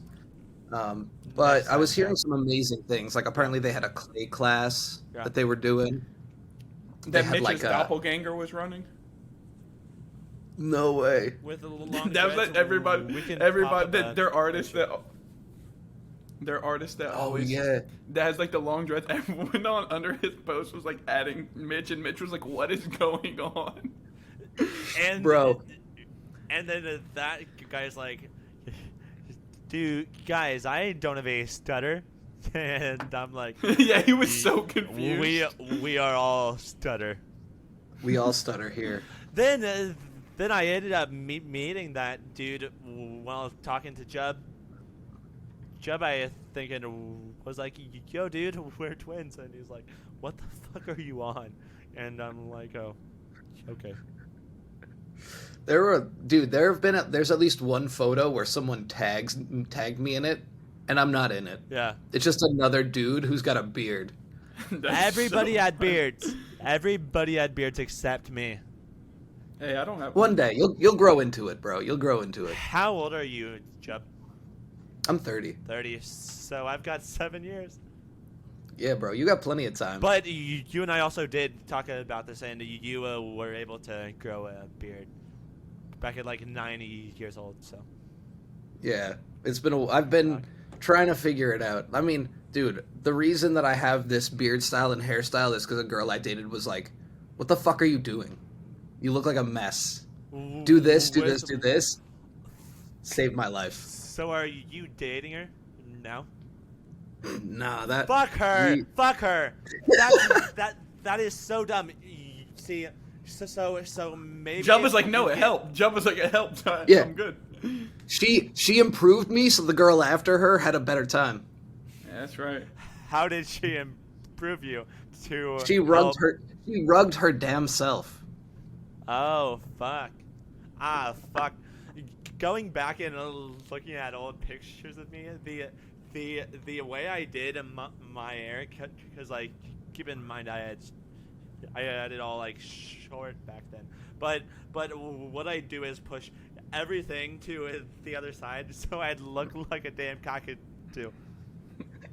But Yo, me with hair like yours, because I had long curl. My hair was super curly though. yeah, But I had it down to my shoulders, and I will tell you, my head looked like a damn triangle. It was not a good look. yeah. It was not right. No guys look good with long hair. Lies. Lies. That's lies, bro. Some people What? got some good locks. Guys Yeah. with you need a wavy or curly hair to look good. My with long hair. my older brother hasn't cut his hair in like 4 years, but it looks like he looks like homeless. So it's like he has like really curly hair, like bouncy curls, like really curly hair, and his hair Comb like that is shit. as long as Mitch's. But if you pull it down, that shit is so fucking long. But it's just like Comb a that big shit. poof, and he just puts a hat on. I'm like, dude, your hair, you could do so Comb much. that Look at me, bro. I'm so jealous. I would love that. Bro. Head. He's got to get into the product game. There's product for that type of The shit, product bro. game is the 2-in-1 ain't cutting it, bro. You know what I mean? Like the 2-in-1 No. shampoo conditioner, that shit ain't Nah. gonna cut it, bro. You gotta go to one of them salon places. Something- Ulta Beauty, bro. Ulta Beauty got Get the the real sh- shit. Get the shit that like, when you wash your hair, if it gets in your eyes, it burns like fuck. That's how you know it's some good shit. It's got like Now all them that's tea that tree good oils shit. and shit. They got all these oils in it, so it'll burn your eyeballs out. That's that good Yeah, shit. dude. I ended up getting like curly hair shampoo, and I don't think it's the right shampoo for me, because mine's more so wavy. Like I think it's more like curly afro shampoo, which turns out I don't have. But Jub, who was your favorite person you met during CNFTcon, and why was it me? And you can't say it's hard to pick one. You have to pick one. No All cop right, out. Pick- I'm gonna say top- Stag Wolf. Stag Wolf from Bizarre Stars, I think, took it this year. Cool Like- fucking dude. That's the thing, bro. Like, again, like I came in like a collector at the same time, and so there are a lot of people that I'm fans of a lot of these people. You know, like I knew their work, I was fans of their work, I held things from their projects, and like, you know, I've DM'd with him like a few times, but not like we weren't super close before the event, but like the second we met up, we hit it off immediately, and it was Yeah. just like everywhere I went, I was like, "Hey, where you at, homie? Yo, are you going yeah. to this bar tonight, homie?" Yeah. And it was just, I don't know, Yeah. it was really really fucking awesome meeting that dude. That's awesome. So let's do top 3, and because you didn't name me, top 3. Oh damn, top 3 is harder because now it's like, now there's more room to disappoint people. Damn, dude.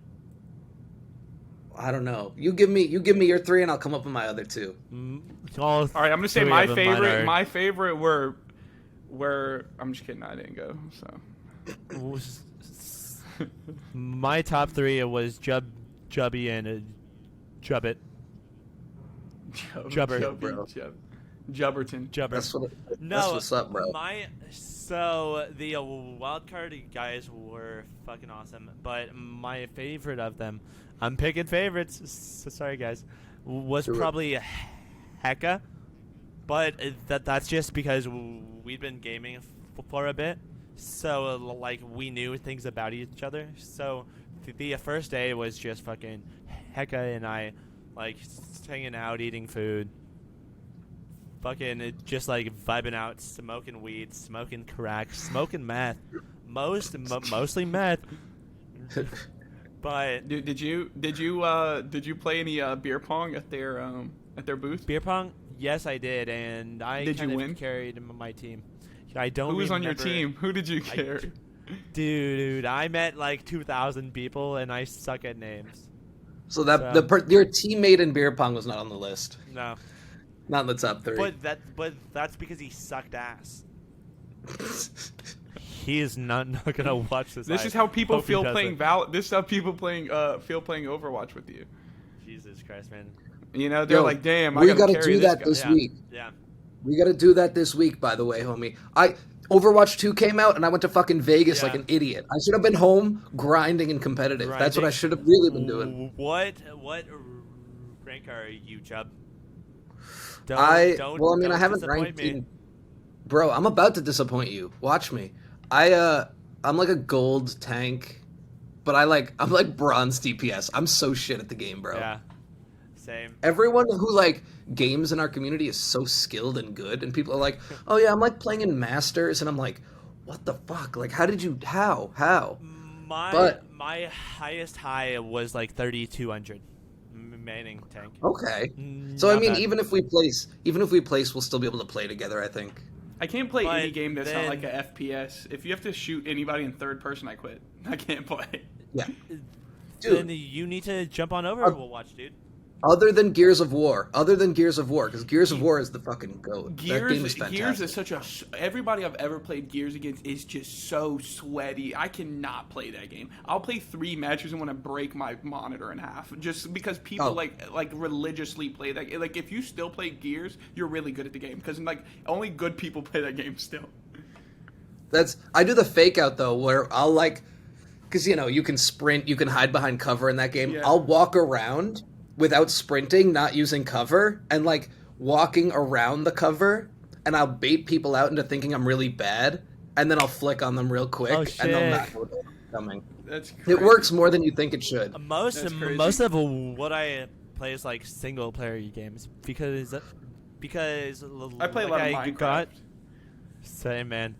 I love Mm. Minecraft. Twitch people love Minecraft. Bro, I keep telling Like- you, every time I join your But- stream, you'll be playing Overwatch. I'll be like, bro, turn on the Minecraft. That's what I want to see. So it's so hard to generate a following playing Minecraft because people just drop in and expect something super funny, something super cool, but you are That's just not like, very, like, fast-paced. shearing sheep the entire time. So it's like so hard to make jokes. Like I get a follower because I turned on like horror music while mining in caves. So it was fucking terrifying, and then I died. So I turned on like Rocky 2 music, like do music. so funny. You gotta while play- I went and found it. Ended up You gotta play dying again. Valheim. Val. Valheim is like cool Minecraft. So I've heard of it, and it sounds pretty fucking lame. I have like over 1,000 hours in the game. I love it. I love it. Makes sense then. But guys, let's get back on topic. All right, so I will add to my top 3 list Cardano Man. Yeah. The Ada superhero. Yeah. It's like someone like I've shared virtual roundtables with him in the past, and so I already knew like he had a pretty cool vibe. But it was a fucking pleasure meeting that Yeah. dude as well. With Tyler, I want to hear your Holy Grail big 3 for next year. My big three. Who's on your list? Who would I be most stoked to meet? Who are you looking for? I mean, I feel like Mitch is going to be underwhelming because I talk to him every day. Let's go! Let's go! So I can't even put you on the list. Bottom three, baby! I literally talk to you every day. Let's go, man. It's because I'm so entertaining. I don't even know. As far as like project creators or just anybody in general? Anyone. I feel like meeting it's like a tough one. Yeah, it is a tough one. I feel like the whole Wild Cards gang is like really fun. Yeah. So I feel like I love to meet all of them. Probably D-Clay just because like I listen to Wallet Wednesday every week like religiously. So probably D-Clay just because he's so funny. Who else, man? I don't know. Like obviously like Clay, like Junes and the Clay crowd, they're cool. I don't know. I just really want to like just interact with people on like a whole. You know, I don't know. I don't really feel like I want to like meet this person or that person. I just want to like hang out where everybody doesn't think I'm a super nerd for buying JPEGs. Yeah. Do you remember when we re-recorded with Viva and Fart? Yeah. Oh, and obviously Viva and Fart. Yeah, and I love the two of them. They're so great. And meeting them was awesome. We were just like vibing out the whole fucking time, like cheating and shit. So I ended up telling them we cheated on the relationship game, and they're like, "We fucking thought that," but it's like, how the obviously fuck, like how would I know that you're your least favorite of penguins? Yeah, how would I know your least March favorite of the Penguins? March with, yeah, like no one would know that. but like me and Fart vibed like super hard because we need an East Coast meetup. Random, super awkward. Bro, I'd be down to go. Like, that's what I'm saying. You're in the middle, so you can go. But like, I know that Jeb. I don't know what state you're in, but I know you're on the East Coast. And then like, I'm in New York. Okay, yeah, you're in New York. Who else is? Oh, Hecka's in New York. Like, Fart and Viva, I think they're in PA. Like, I'm in North Carolina. Like, I feel like I feel like the East Coast, as long as you're not like in the bottom of Florida, because from like here to Florida, it's like 15 hours. It takes forever to get through Florida. But I feel like most of like the upper like southern parts of like North Carolina, Virginia, and then like the Northeast, it's like literally like 10 hours to get to anywhere. Like you can literally just drive like around the Northeast pretty fast. Bro, I was that's one thing that like I think we're gonna see a lot of in this next year. You know, I had more than one conversation with people like either mods or team members of projects that like I personally love, where we're talking about like, okay, how do we get this feeling again soon? You know, before the event already ended, we're craving more of this. Same.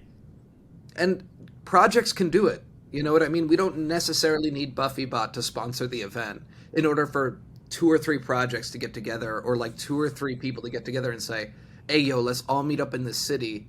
Let's like all meet up at this restaurant or at this park or this, that, or the other. Like, let's just go and hang out as a community. Let us all meet up at the Exotic Dance Club. Such a generic I name. wonder if Atlantic City. Oh, I mean, I'd be down. You can go gamble. Yo. Another Degen spot, you know? Another DJ spot. Jub, so how much did you gamble? 0.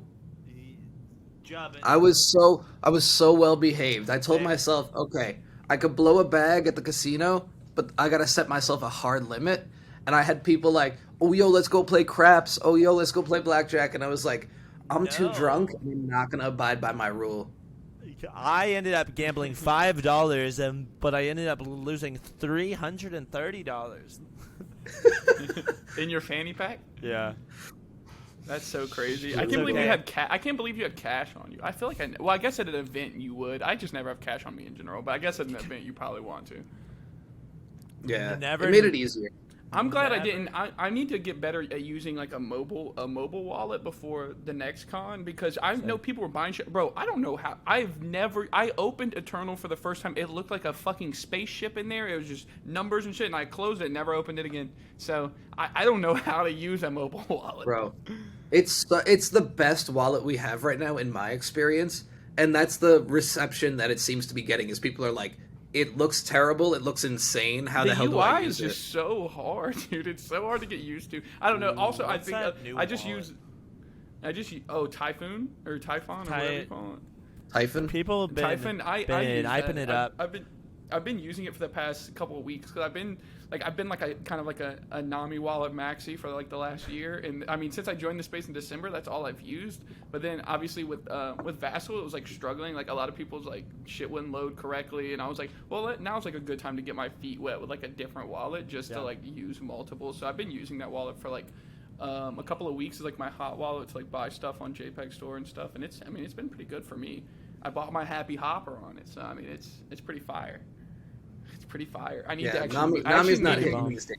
I actually need to move that to my Ledger wallet because it's still just sitting. I need to move some stuff around. I've been waiting. I have like 4 wallets and there's shit strewn everywhere that I need to move. Yeah, I have like 5 wallets that I use in total, and 2 of them are Ledger wallets. I have no ADA. No ADA, no wallets, no problem. Do you have it connected to like your Nami or like your Eternal or what?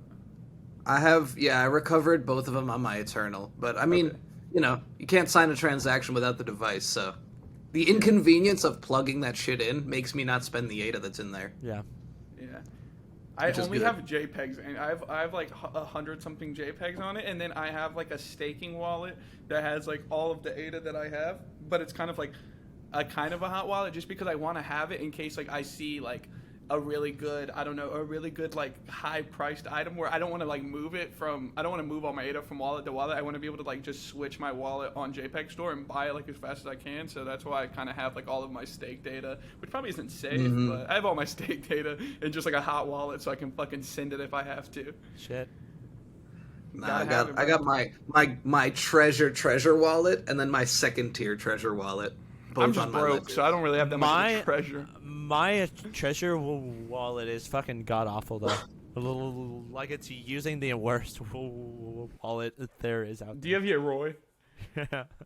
That's so fucked up. Your Roy, I'm sorry. Please sponsor us. We sponsor our video. We'll use it. We will indeed do a public apology. Talking to CNFTcon. I'll never apologize. Never apologize to you, Roy. I remember when that shit broke on me for the first time. It was like 4 weeks in, and I had like 200 NFTs, and that shit stopped working entirely. Well, maybe I move all my NFTs over too. That's fucked up. But I will say though, I'm a Nami wallet maxi because back in the day when everyone was using fucking data lists and shit like that to mint these super high projects, bro, I was getting in there and trying to mint with the Nami wallet, bro, and it was hard, bro. It was a hard life. I was barely getting an NFT if I got one in a mint because everyone had data lists. It was fucking cooking me on the mint, on the public mint. So. And then people migrated over, and you get mempool full. Yeah, bro, it was terrible. I hate it. I minted a Soho kit. It took me 8 hours to get it, bro. It was terrible. Maybe a fiat money is better. Maybe I'm a fiat maxi. I don't even know what we started on this topic, but I mean, whatever. At this point, I got in. I was talking to one of my he's not my direct manager, but he's one of like an adjacent team at work, an adjacent team's manager. So he kind of like is in the same position my manager's in. Anyway, he's like really into like the stock market and stuff like that. And he put in. I'm kind of like in his team chat on Slack and mine because like we're cool. And he said something about like how the economy is like doing shit, and like he's like this NFA, but this is what I'd be buying. He listed like some like big stocks and stuff, and I was like, or I went in there and I was like, or just buy crypto, like and ... And everyone was like clowning me in there, talking about how like it was how it's like fake and shit like that. I was like, bro, y'all are literally using like monopoly money that the Fed prints, and they're like, this is equal to $1, so you can use this. I was like, bro, it's a piece of paper. Your money's not faker than mine. Like your money's just as fake as mine is. So fuck you guys. Yeah, imagine not having a locked circulating supply. Exactly. Exactly. So yeah, we were kind of going back and forth about fiat and shit, but you can't win them all. You can't win any of them, damn it. Like I talked to my parents about it. I talked to fucking people I Uber about it, and they're like, "Oh, I'll get in on that. Oh, I'll follow you on Twitter." Fuck no, you don't. Oh, I'll follow your podcast.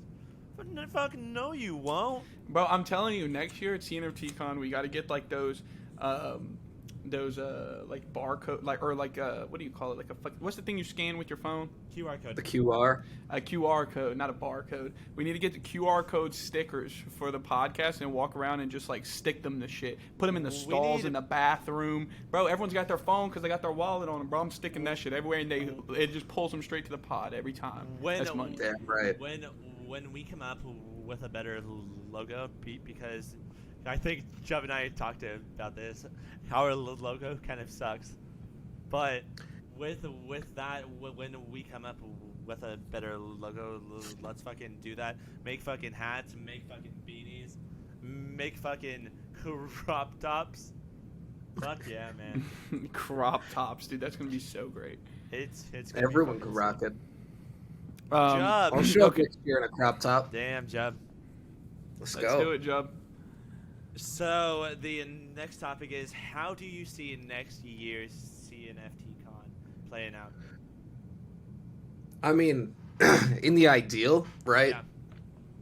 Yeah. It hits on multiple levels, right? There was no marketing that was done for CNFTcon beyond our ecosystem. Yeah. I met one, maybe two people who didn't have an ADA wallet. That's it. Yeah. The entire fucking weekend. And so my hope is that whether it's directly through BuffyBot or we find some connections that are in the city.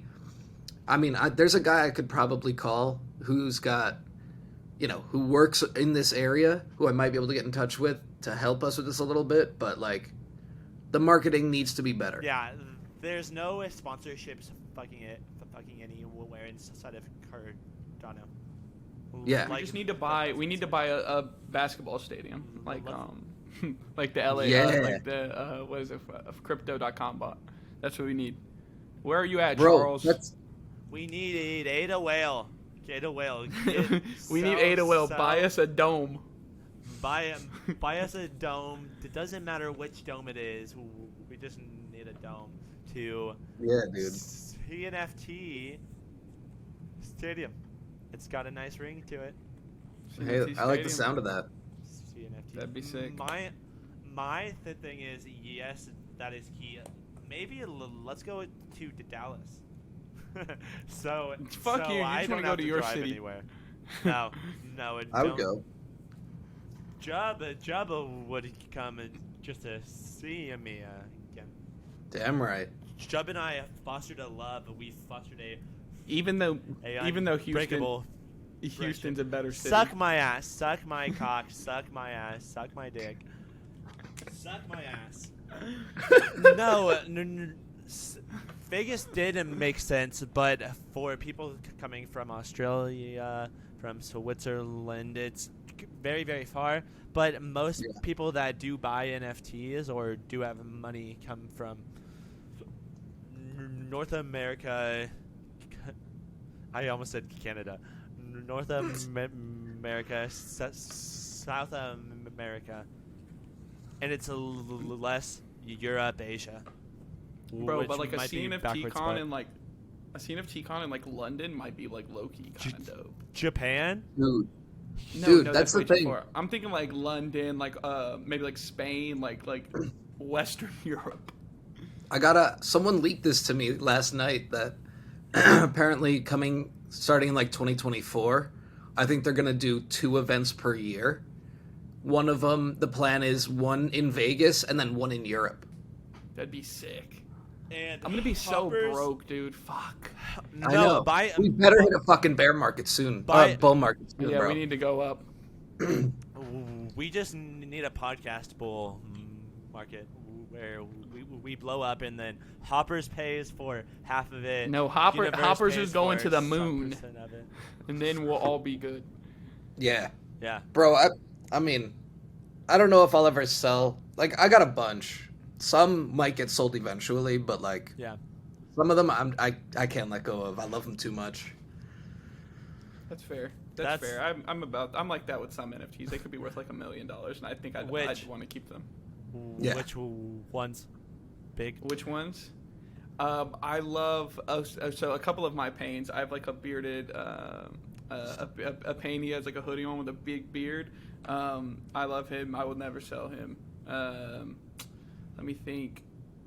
Probably, bro. You know, I'm really like low key attached to this universe, just like literal floor universe that I got the other day. He's got like a blue background with the blue Hawaiian shirt with a beanie. Dude, we are chilling. We are chilling hard, boys. Chilling hard. Pump my My bags. flex Who wants there. to sponsor? I mean, shit. I'll talk about Universe 25. I'm down. Let's fucking go, Bro, Let's go, Chubb. bro. I said this the other day. Like, I saw the art for that project before they had a Twitter. Yeah. Like, Max and I, were talking about that project before it went public, and I'm really, really happy that they're still out here hustling and building, because I love Flavio's work, dude. Max is so fucking cool. Max is so cool. Poor Flavio. My man got turned away at the airport. Both Flavio and Max were gonna come in, but then there's teams being there's people out there, not gonna call out any names that are like, so if nobody from the team came to CNFTcon, then they must not care. No, we were talking about that, I think, when you rugged. Yeah. Which is such a weird way to look at things, because there's not that much money in Cardano NFTs. People want an excuse to dump certain things. Yeah. Which, at the end of the day, everyone's like, some of these teams they didn't show up. They must be rugs. But my team, but look at this. I have 90 of these. You can trust in my team. Pump my bags. Yeah. It's literally always been the check this out, though. Yeah, it's literally racks me up the whole time.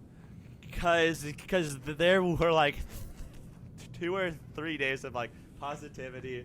Then the next day came in. It's like, if you didn't come, you're a little shithead, you motherfucker.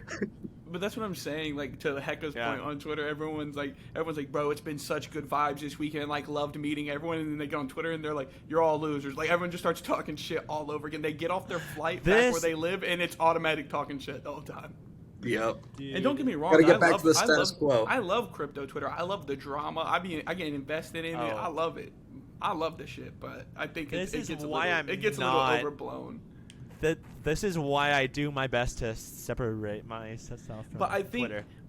I don't know. I think I like the crypto Twitter drama. I think because partially I think it's funny, but also like I just catch most of it because I'm always like on Twitter all the time. Because I feel like I feel like low key, that's how you get really like ahead in this space. Is like there's so many fucking like little like low key spaces where people will like mention a project and I'm like, damn, bro, and I'll look at it and I'm like, I didn't even know this thing like existed because the space moves so fast. You just miss so much. So I feel like especially like Twitter Spaces, bro. I'll put those on while I'll like put in an AirPod while I'm cooking dinner or like anything, bro, because that's where you get the alpha is these Twitter Spaces. That's where you get like all the good info. That or over on the Degen report. I was literally about to say that. Or you can listen to the Degen report. Leak something. NFA.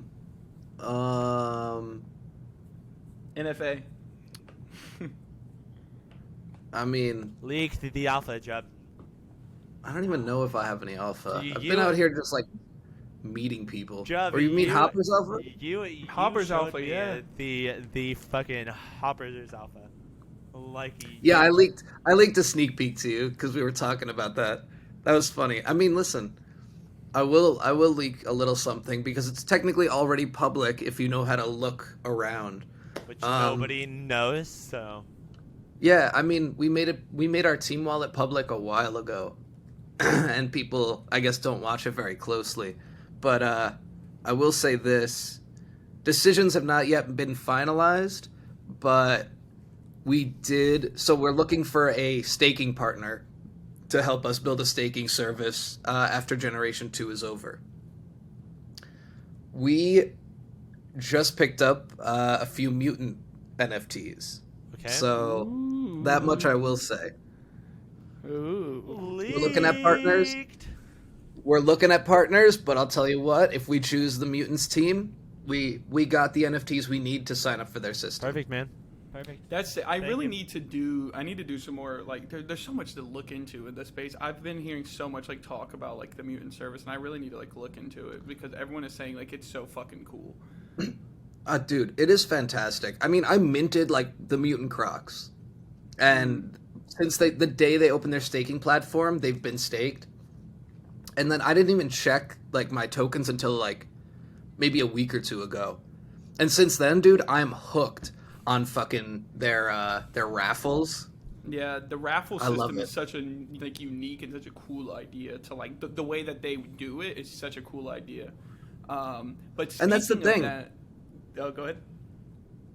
No. It just feels they did a proper evolution. Like, right now what we're seeing in this space is a technological evolution of the shit we were doing a year and a half ago. Like, everyone was doing Discord auction houses. Now we have Drams, who's opening his own, Yeah. Which is cool. Web3 integrated auction house. Yeah. Back in the day, we had artists like Brown, who had his own token and would do raffles for drops. And now we're seeing mutants take that a step further and integrate wallet connectivity. Yeah. And actually, so it's really cool to see, like, the similar trends and the similar things that we liked a year ago being kind of evolved into the a little more proper Web3 territory. Yeah.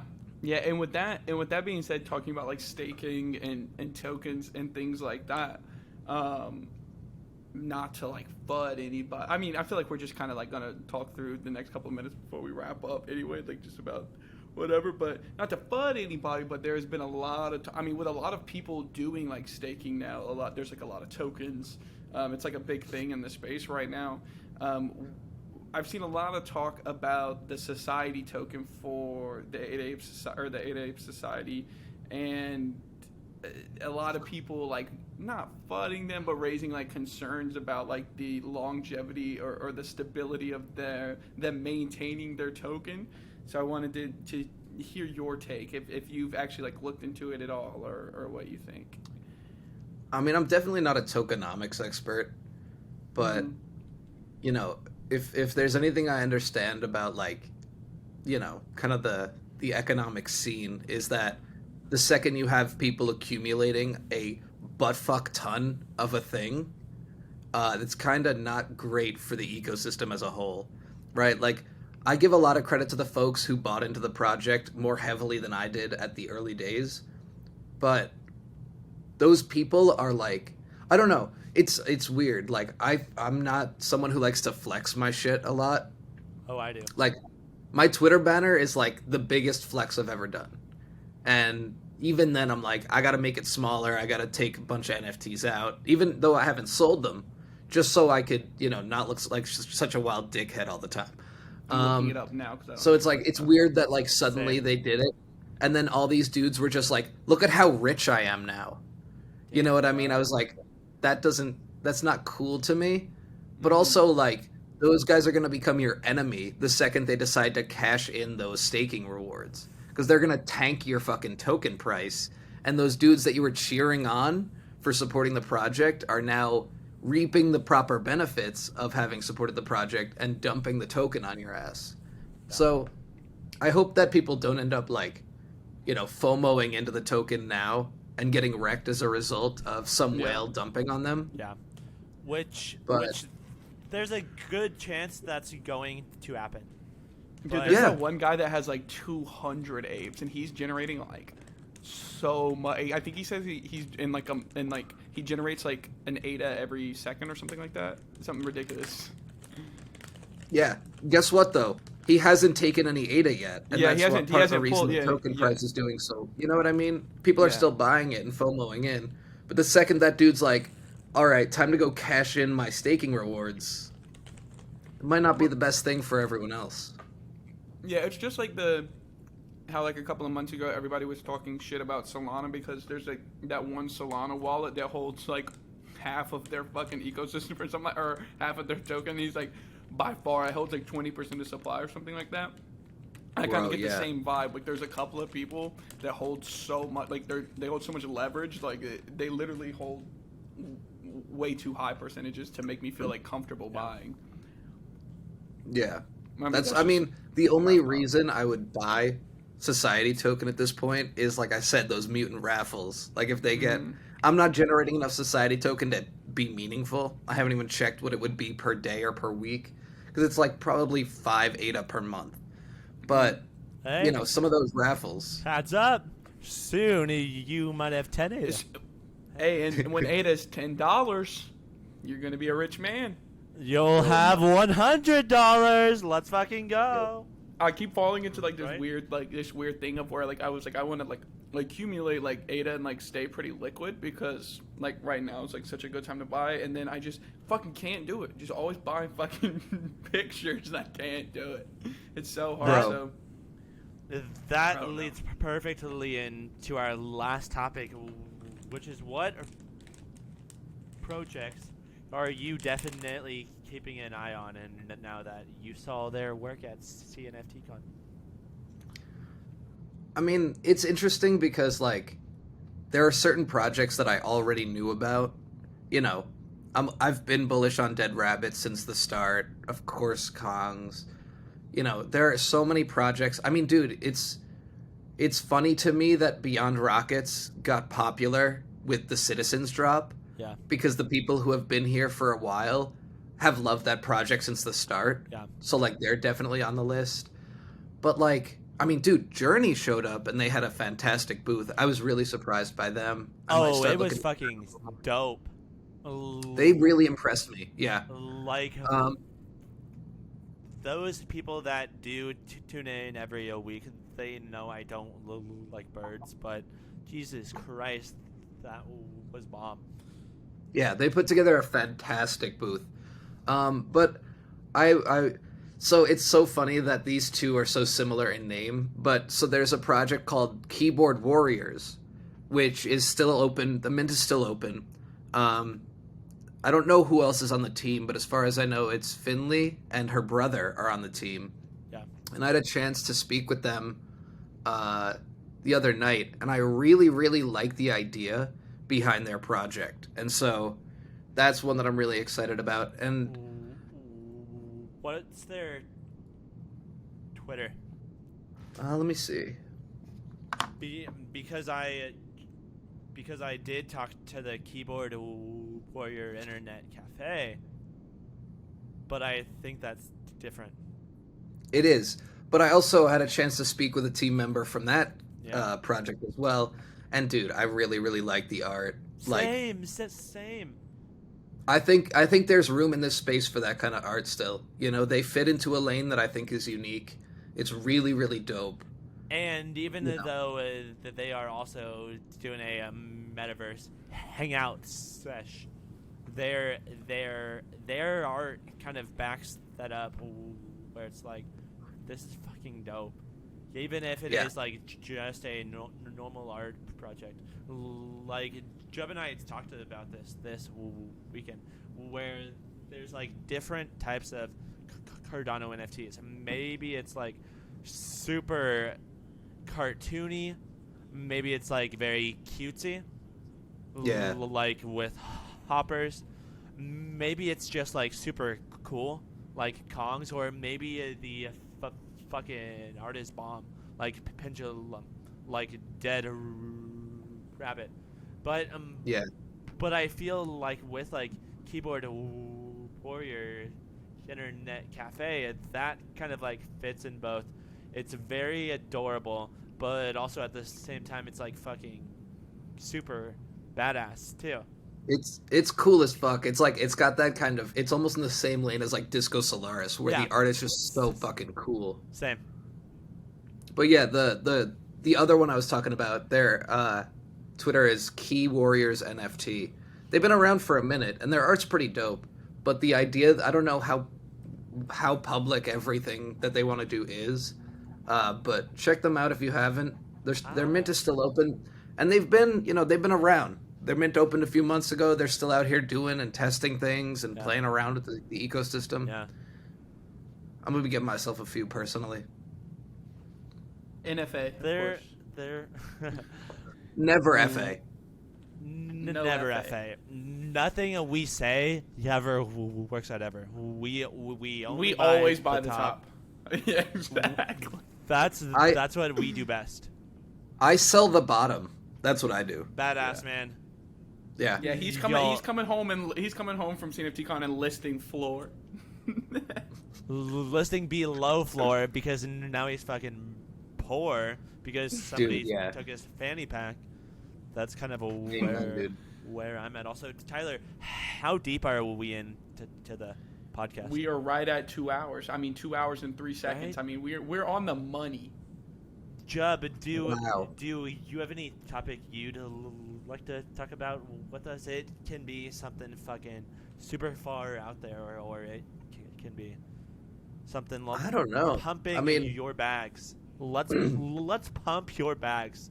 Yeah, everyone, please buy the OG projects because I bought them when they were worth nothing and now they're worth something. Yeah. The fact that people right now, dude, are like buying Kongs and buying clays at these prices makes me realize I'm like the poorest motherfucker out here. Like I minted all my clays. I like got my Kongs at under 200. I got my first Ape Society at under 200. Yeah. And the fact that people are broke bitch. Bro, I'm a broke ass bitch, dude. I'm like I could hardly afford to get one. How are people out here like sweeping the floor? Floor them if you are a broke bitch and go buy a fucking Lambo. Soon that's gonna be possible. Floor all of your happy hoppers and go buy a Lambo, dude. You deserve it. And if you are gonna paper hand, let me know so I can buy it. Bro, Definitely, man. I honestly, this is the dumbest thing, but like I'd want a Lambo if I didn't already really like my car. I'm like really pleased. What type of car is it? A Toyota Corolla, motherfuckers. Oh, was fucking the most dependable vehicles on the fucking market. Toyota gang, buddy. So I've got a Camry. Gang. Fucking goes hard in the motherfucking pipe. I used to have a Camry. No joke. I totaled my Camry a couple years ago and it was sad. Dude, those cars, if you don't get into an accident, those shits run for like 10, 15 years. I'm giving my first child my fucking car when they get old enough. How much mileage is on it? I think I probably got like, I don't even know, bro. I know I got a maintenance coming up though, so I'll know for sure in a week. And for all of our friends across the pond, we don't do kilometers. We don't know what the fuck that means. So we don't believe in that bullshit. No. Kilometers. What the fuck is that? My Camry has got like 289,000 miles on it. And he Ubers in that thing. All. That thing is a and unit. It's pumping along. And he just spent bread on the brakes. Yeah, I think I got maybe I want to guess like 32 to 35k miles on mine. 32. That's like brand new. Yeah, I got it in 2019, and then COVID this whole hit. Time you're talking about like, yeah, bro, it's dependable, bro. I'm giving it to my kid, and then he's like, it's brand run forever. New. By then, it'll have 50,000 miles on it, bro. Shut the fuck up, dude. I think I might move to like a big city and then just sell my car so I can buy Ada with it. I think I might and just get a bike. Why not? Move to Dallas. I don't have to drive to my computer. You know what I mean? Yeah. That's most of where I go. Yeah, I work from home. I don't. Maybe you soon. Could. You want a job? I'll put you on. Next bull market. Next bull market. So are you gonna hire me a job or are you gonna pay us? Oh yeah, for getting on the pod? Yeah. No. How are we sponsoring this? So Shit. I mean, we could be. We can give away a frog, or we can give away a hopper. We haven't Yo, done a giveaway. We haven't done a giveaway in so long because we've been interviewing people that don't own projects. That or like two people joined the giveaway, and I'm like, this isn't. It's fair. okay. The hoppers, they roll deep. We'll get the hoppers in on it. We'll give away a hopper. It'll be dope. Let's give away. Let me offer two. Oh, and then you guys can decide if one person gets two or if two people each get one. Or, hear me out, we say we give it away, Mitch, and then you get one and I get one and we just never get it. That's the move. We rug the community, my man, making mad moves. We do like a little CNFT.io and just don't send, bro. We just don't send. I mean, that's all you got to do. What are they gonna do? Seller, Can't stop me. please send. Yeah. Can't Bro. stop me. My thing I'm worried about is people participated in the first 2 giveaways. Then they didn't participate in the next 2. So, But they will so participate I'm in this one because it's a hopper, so we're doing it. It's Bro, so late I'll- into I'll- the podcast. I'll tweet that shit out from all the accounts, bro. Exactly. So I'll we're make doing fake it. accounts and retweet that shit. Okay. We'll do it. All right, we're doing it. Okay. It's set in stone. But it needs to be your best happy hopper. Not your. I mean, I'll Hey, cool. I can give them. I'll give away either one from my wallets or from the team wallets. Yeah. You know. Sounds good. Let me see what I got. And what's the key word the people need to use for it?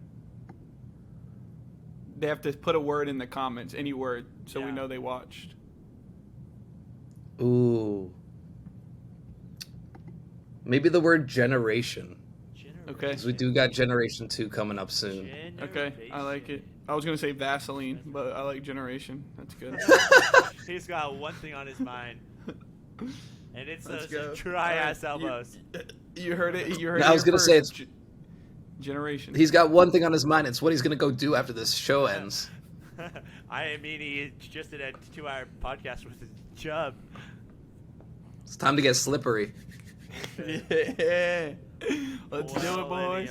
Ways on that note, to join the giveaway, use the term generation. And guys, if you did enjoy the podcast, then go over to Chubb's Twitter, go over to Happy Hoppers, and tell him how much you loved this fucking episode. And if he doesn't get any of those, then you will never see him ever again. Not on Twitter, not on the Degen report. He'll just disappear out of pure rugged, man. sadness. Pure sadness. I'm fucking out. Yeah.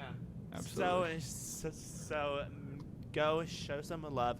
Jub, is there anything you'd like to pimp?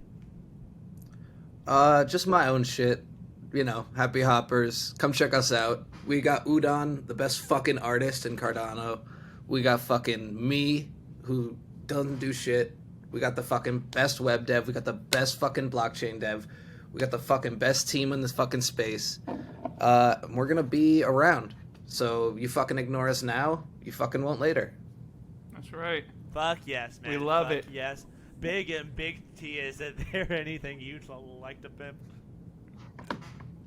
No, or actually, yes. If you have made it this far, please go onto JPEG Store, filter Happy Hoppers for the Afro, and then buy up all of those. So then mine is worth a lot.